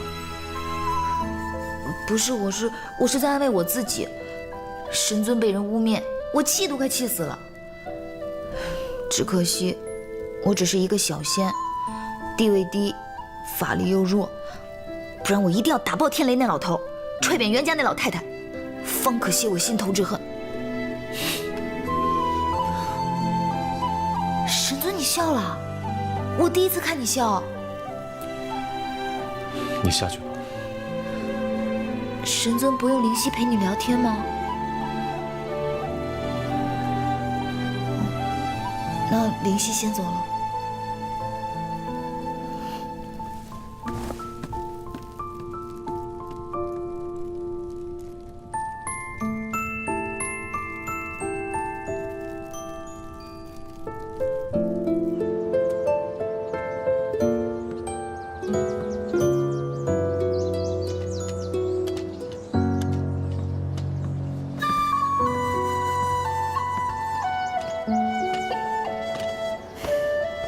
今日大殿的事我都听说了，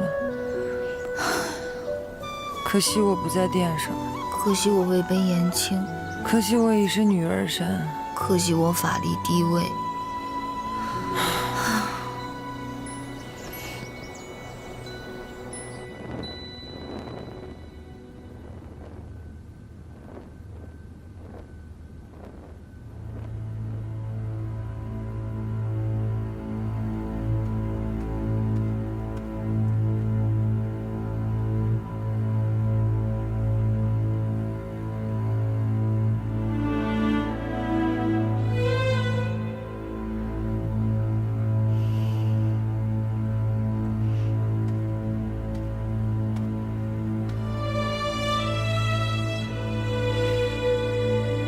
母亲，你心里还有我这个母亲啊？我以为你只有九臣一个人。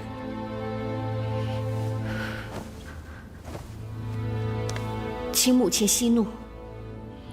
如果你心里还有我这个母亲，有你大哥，有我们袁家，你就该放下对九臣那份心思，表明立场。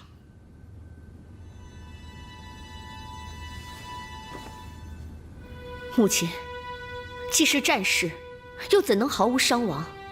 哥哥自成年便在神尊帐下，神尊对他器重有加。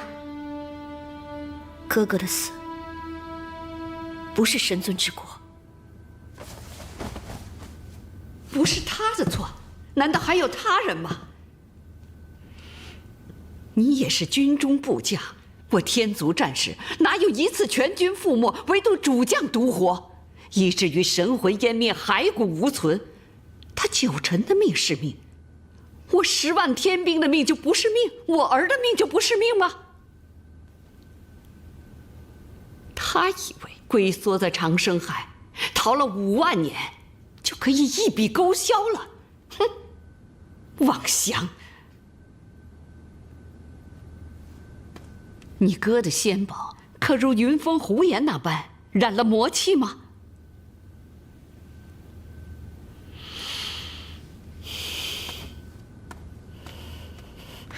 母亲，天君也护不了他多时了，早晚他都会露出尾巴的。我告诉你，不许你再维护9成了，否则你就不要再进我袁家的门。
袁童，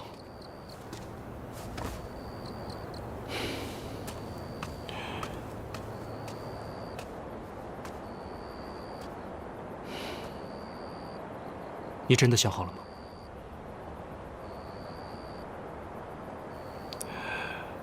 袁家传承数10万年，即与天地同寿。早在3皇时期，袁家的祖先就是天帝手中的一把利刃。这么多年过去了，为克魔而死的袁家男儿数不胜数，这满门的尊严，数万年的荣耀，你都打算不要了吗？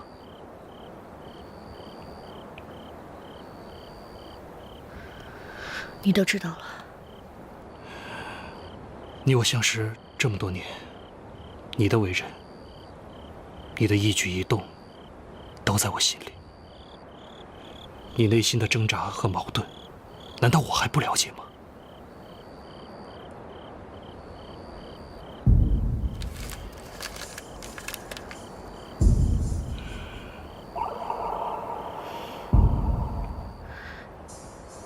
这封信可以证明神尊的清白。然后呢？神尊是清白了，可你们袁家呢？要像烈夷一族一样被发配到蛮荒之地，受人欺凌，永世不得翻身吗？你受得了，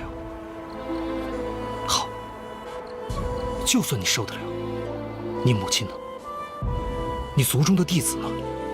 你袁氏一族的子孙后代呢？他们受得了吗？更何况，你如果那样做，就再也见不到神尊了。你不用这么看我，我心里都清楚。袁头，他是战神，一品正神，天尊弟子。他如果愿意解释，又何须证据？他不说，就是为了保护你们袁家，保你兄长的身后名，保你袁家万年的基业和清明。因为他知道，结果他担得起，可你们袁家担不起。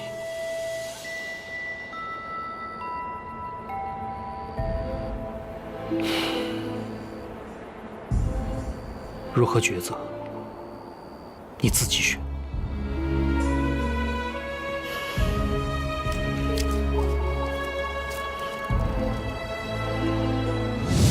为兄奉命剿魔，近日突感心神烦乱，煞心颇重。若为兄所料不错，怕是一时不察，着了魔族的算计，亦被魔所惑。若未来难以自持，为兄会请神尊动手解我之困，绝不做入没家风之事。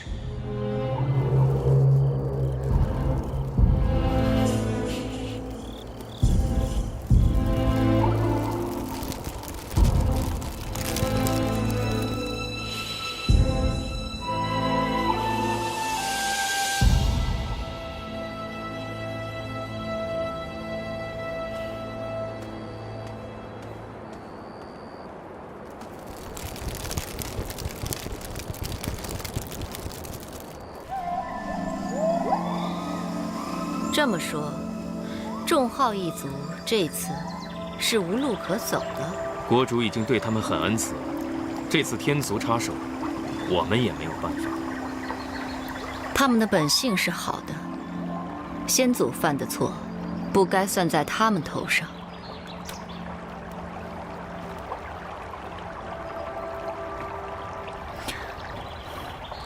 我不想重蹈覆辙。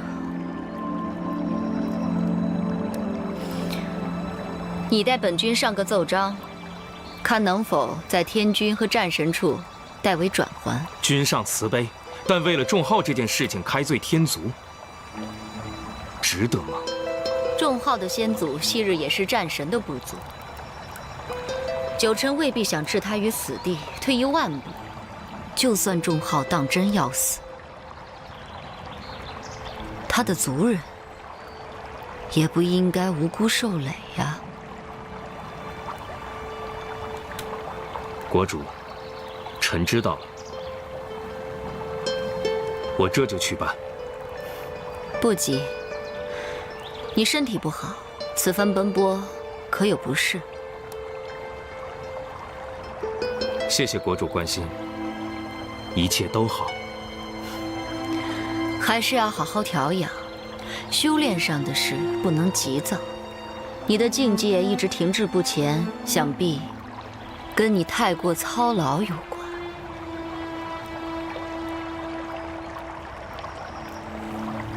这件事情过去了，还是要好好休息，毕竟身体才是要紧的。是国主，臣知道了。有空的时候去看看宝清，她这几天总念叨。臣稍后就去探望宝清公主。没有什么事的话，国师也可以先回去好好歇着。臣明白，臣告退。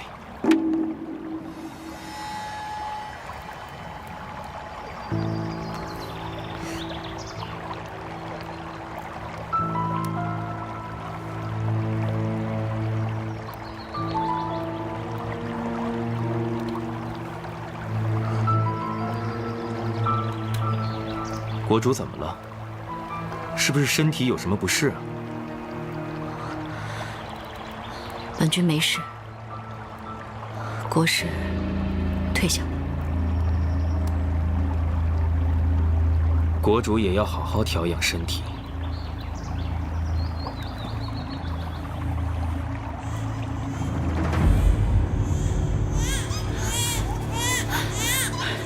你再坚持一下，越过山林界，我们就安全了。他们追上来了！抱着孩子，你先走。我不走，要走一起走。你相信我，我不会有事的。你等着我啊！在那边，给我追！快走！那你小心点。你快走，保护好孩子。快走，快走，快走！啊！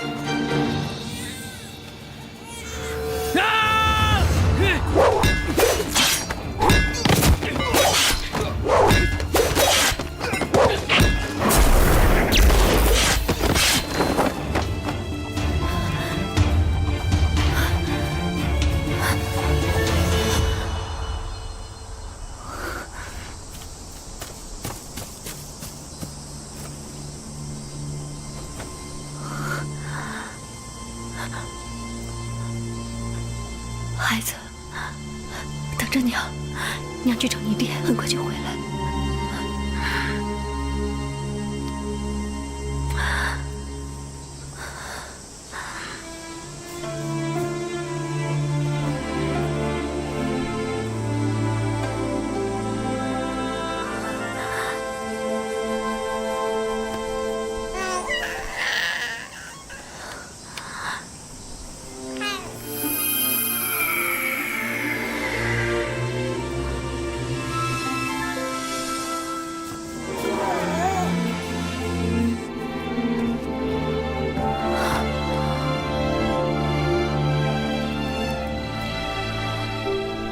锦绣骗了我，我的孩子还活着。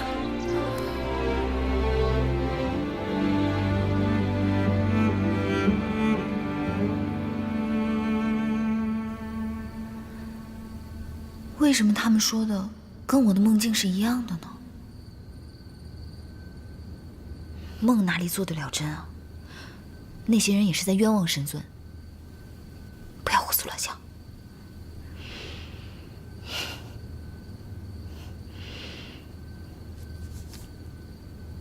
哎呀，画错了。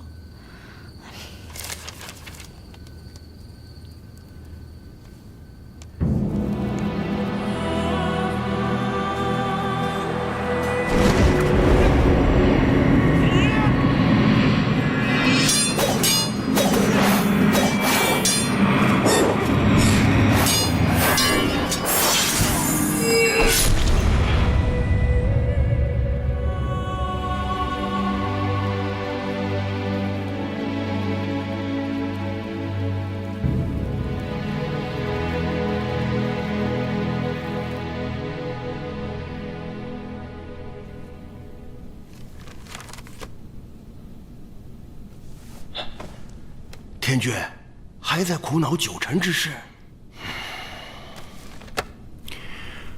九臣是本君看着长大的，他的品性如何，本君最为清楚。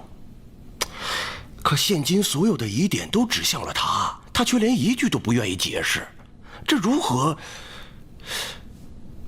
让天下信服？他不解释，自有他不解释的道理吧。唉，天君对他很是信任呐。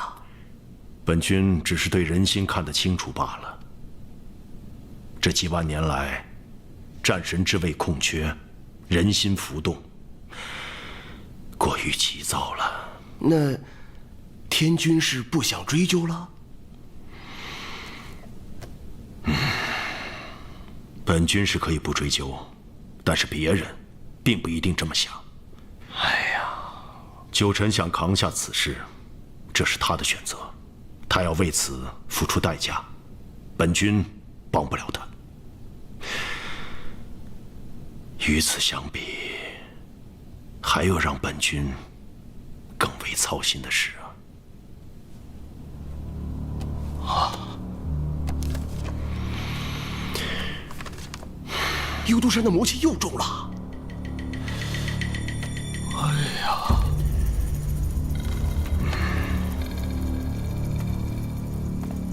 九臣在长生海沉睡了5万多年，忽然醒来，吞天兽封印自解，这些事情看起来都不是巧合。自天地初开，神魔并存于世，已经斗了几十万年，互有损伤。这才刚刚过了些太平日子，如果魔君再次出世，腥风血雨恐怕会再次降临世间。那天君打算如何应对？查幽都山一战，本君可以不管，但是九臣醒过来的事情，是否与魔君有关联？此事，本君必须要知道。所有一切与魔有关、祸害苍生之人，一个都不能留。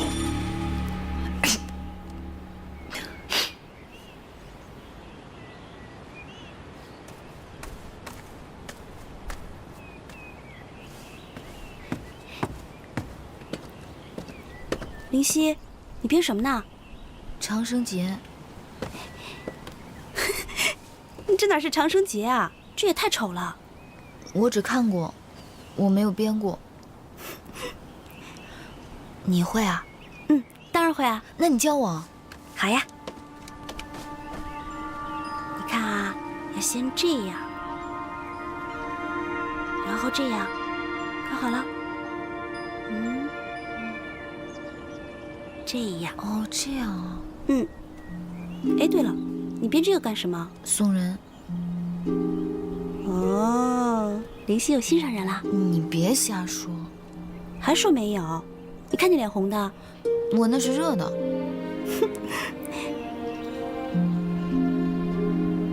华言，你怎么变这么好啊？你以前是做什么的？你在哪个族？是神是仙，还是什么灵兽啊？我是人。人？对呀，凡人。我是自己修习才来的天宫的。那你在凡间的时候是做什么的？我生在宫里。宫？皇宫？你是公主啊？不是。听他们说，我是侍卫和宫女私通生下来的。皇后没有要了我的命，觉得我可怜，我就在宫里活了下来。这皇宫这么好，你为何要到天上来啊？皇宫哪里好了？终日要伺候别人，还得看别人的眼色行事。我才不要过那样的日子呢。好在后来我遇见了我师父。我师父他是世界上最好的人，他教我修习，传我仙法。于是我就抛弃了一切凡尘俗世的牵绊，来到灵山中修炼。然后又过去了3000年，我终于从地仙修成了天仙，这才来了咱们天宫，来了咱们福云殿呢。然后继续伺候人。啊，华言，你看看你没日没夜的修习了这么多年，不就是从一个宫殿修到了另一个宫殿，从伺候凡人修到了伺候仙人。你以前在凡间编长生节，现在在天上编长生节，又有何不同啊？你们凡人真是爱折腾。当然不同了，以前我只有不到100年的寿命，但是现在我可以活上1000年万年，然后我就可以1000年万年的伺候人。啊，这么快就编好了？谢谢你，我走了。哎。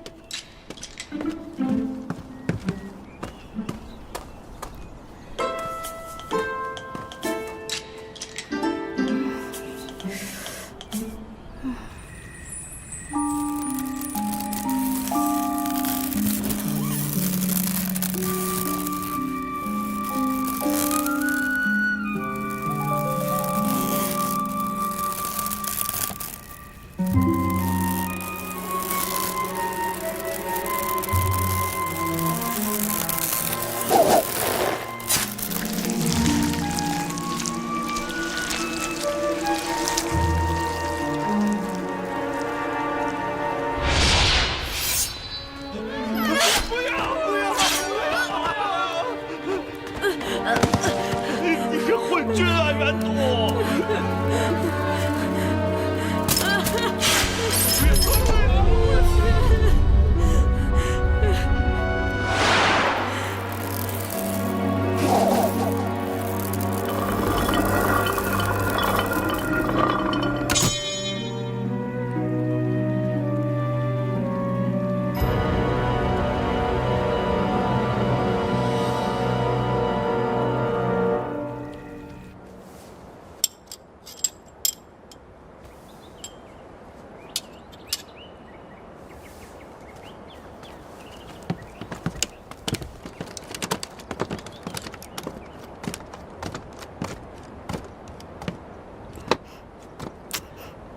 你挡我干嘛？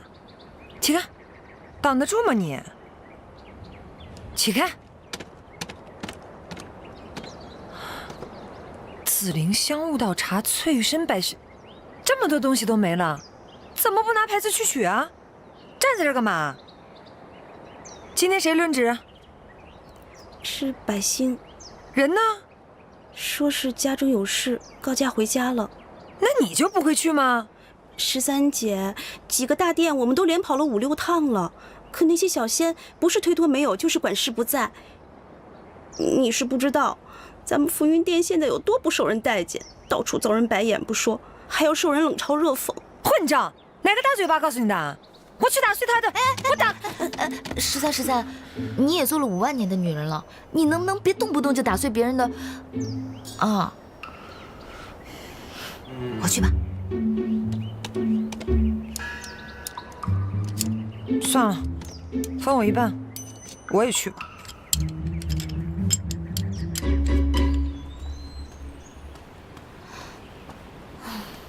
都说神仙清心寡欲的，怎么看着比陈燕那只千面狐狸变脸都快？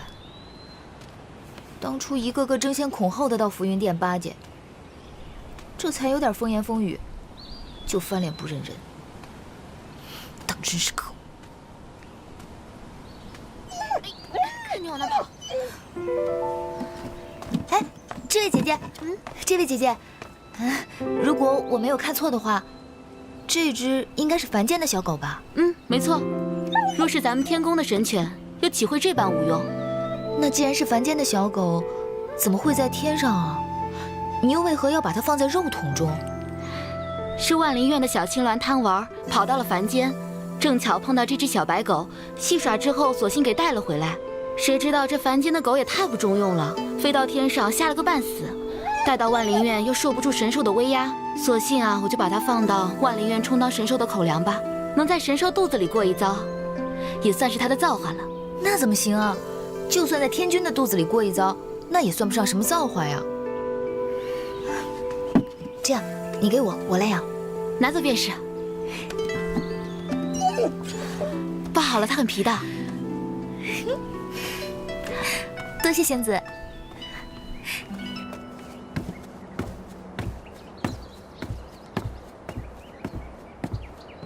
下次店里再缺什么，由我前去。是，我看他谁还敢欺负我们。哎呀，东西取回来便好，你又何须与他们置气啊？哟，这是哪来的神犬？怎么毫无灵气？我们可是凡间的家犬，当然没有灵气。哎呦，瞧瞧这生的，又瘦又小，这要是拔了毛，恐怕是见不到多少肉了。你要干嘛？不拔毛怎么吃啊？我好不容易把它从神兽口中救出来，就是为了好生照顾它，不是为了让你吃的。你给我离它远点。嘿，我堂堂一个上仙，区凡俗家犬，怎么可能入得了我的口？你别紧张，我就是想跟它亲近亲近。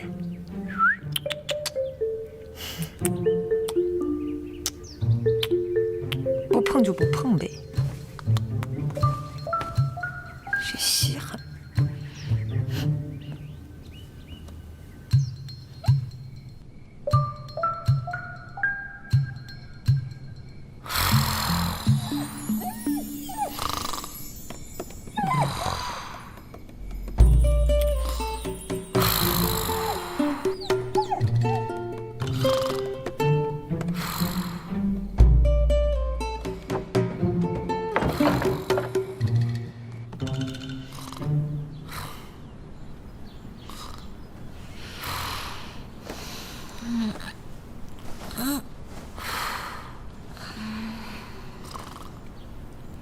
小白呢？毛多，肉少，不爽。你说什么？你真给我吃了？你给我起来！你给我起来！你还我小白！还我小白！小白？谁是小白啊？就是那只凡间小兽啊！哎呀，谁吃它了？啊！你再让我睡一会儿。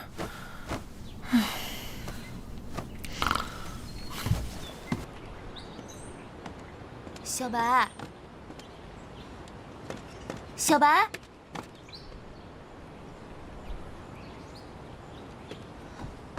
小白，小白。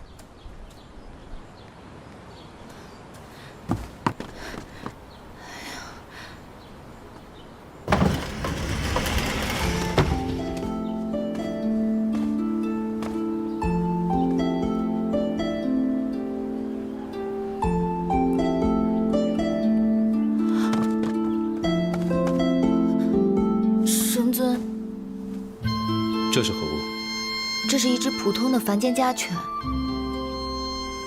既是凡间生灵，为何会出现在我浮云殿？万灵院的小青鸾贪玩抓了上来，它本来是要被充作神兽的口粮的，我看它可怜，就讨了回来。你要在浮云殿中饲养它？神尊不许吗？你若要养，就自己负责好。谢神尊。那小仙告退。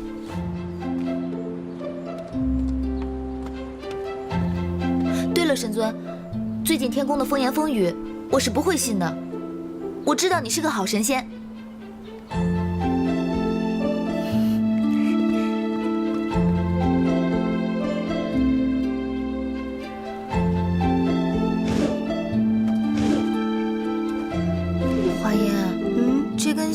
是从哪里穿过去的？我这不是跟你说了很多遍了吗？可是我就是按照你教我的穿的呀，怎么看起来歪歪的？拿来我看看。你看啊，你这上面就已经穿错了，这下面怎么会正呢？哎，我不是已经给你编好了一个吗？我要自己学。你就学成这样啊？哎，13，你来看看灵犀这编的都是什么呀？给我看看。这不是解开了吗？你干什么啊？不是让我解开吗？我辛辛苦苦编了一个上午的，好不容易成型的。这是什么呀？长生结。哎，我好歹也去过凡间的。你这哪里是什么长生结？你这明明就是随手团了个长生疙瘩。你懂什么？这天底下比这好看的长生结多了去了，可是由我灵犀亲手编织的长生结，仅此一个，意义非凡。难看，难看怎么了？送礼最重要的就是心意，心意你懂不懂？我说了你也不懂。啊，走了，干活去了。花颜走了。哎。这，你难看就是难看嘛，你那最多就是个长生线团、长生疙瘩，一小便也没用。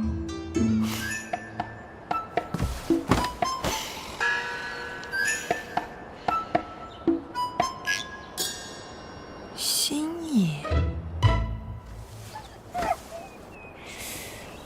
我怎么这么聪明啊？灵犀，快来帮我一下！来啦！灵犀，你快点儿！小白，我不管你了啊。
小仙知错了。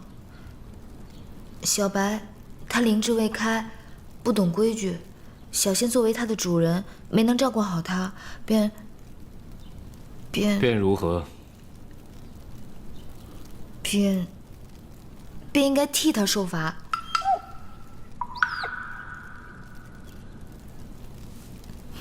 神尊，你就责罚小仙吧。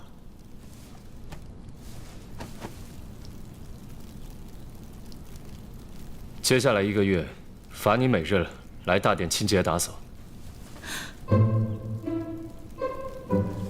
是，小仙一定。小仙不许使用法术。啊！不准偷懒。是。这个是什么？这个是神尊你的长生结啊，我找到了。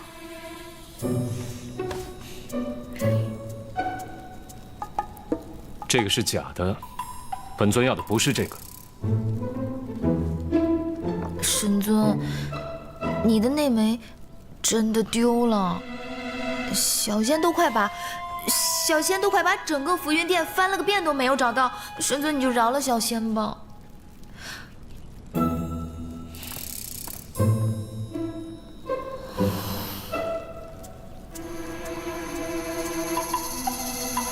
这怎么不一样了？从哪里看出来的？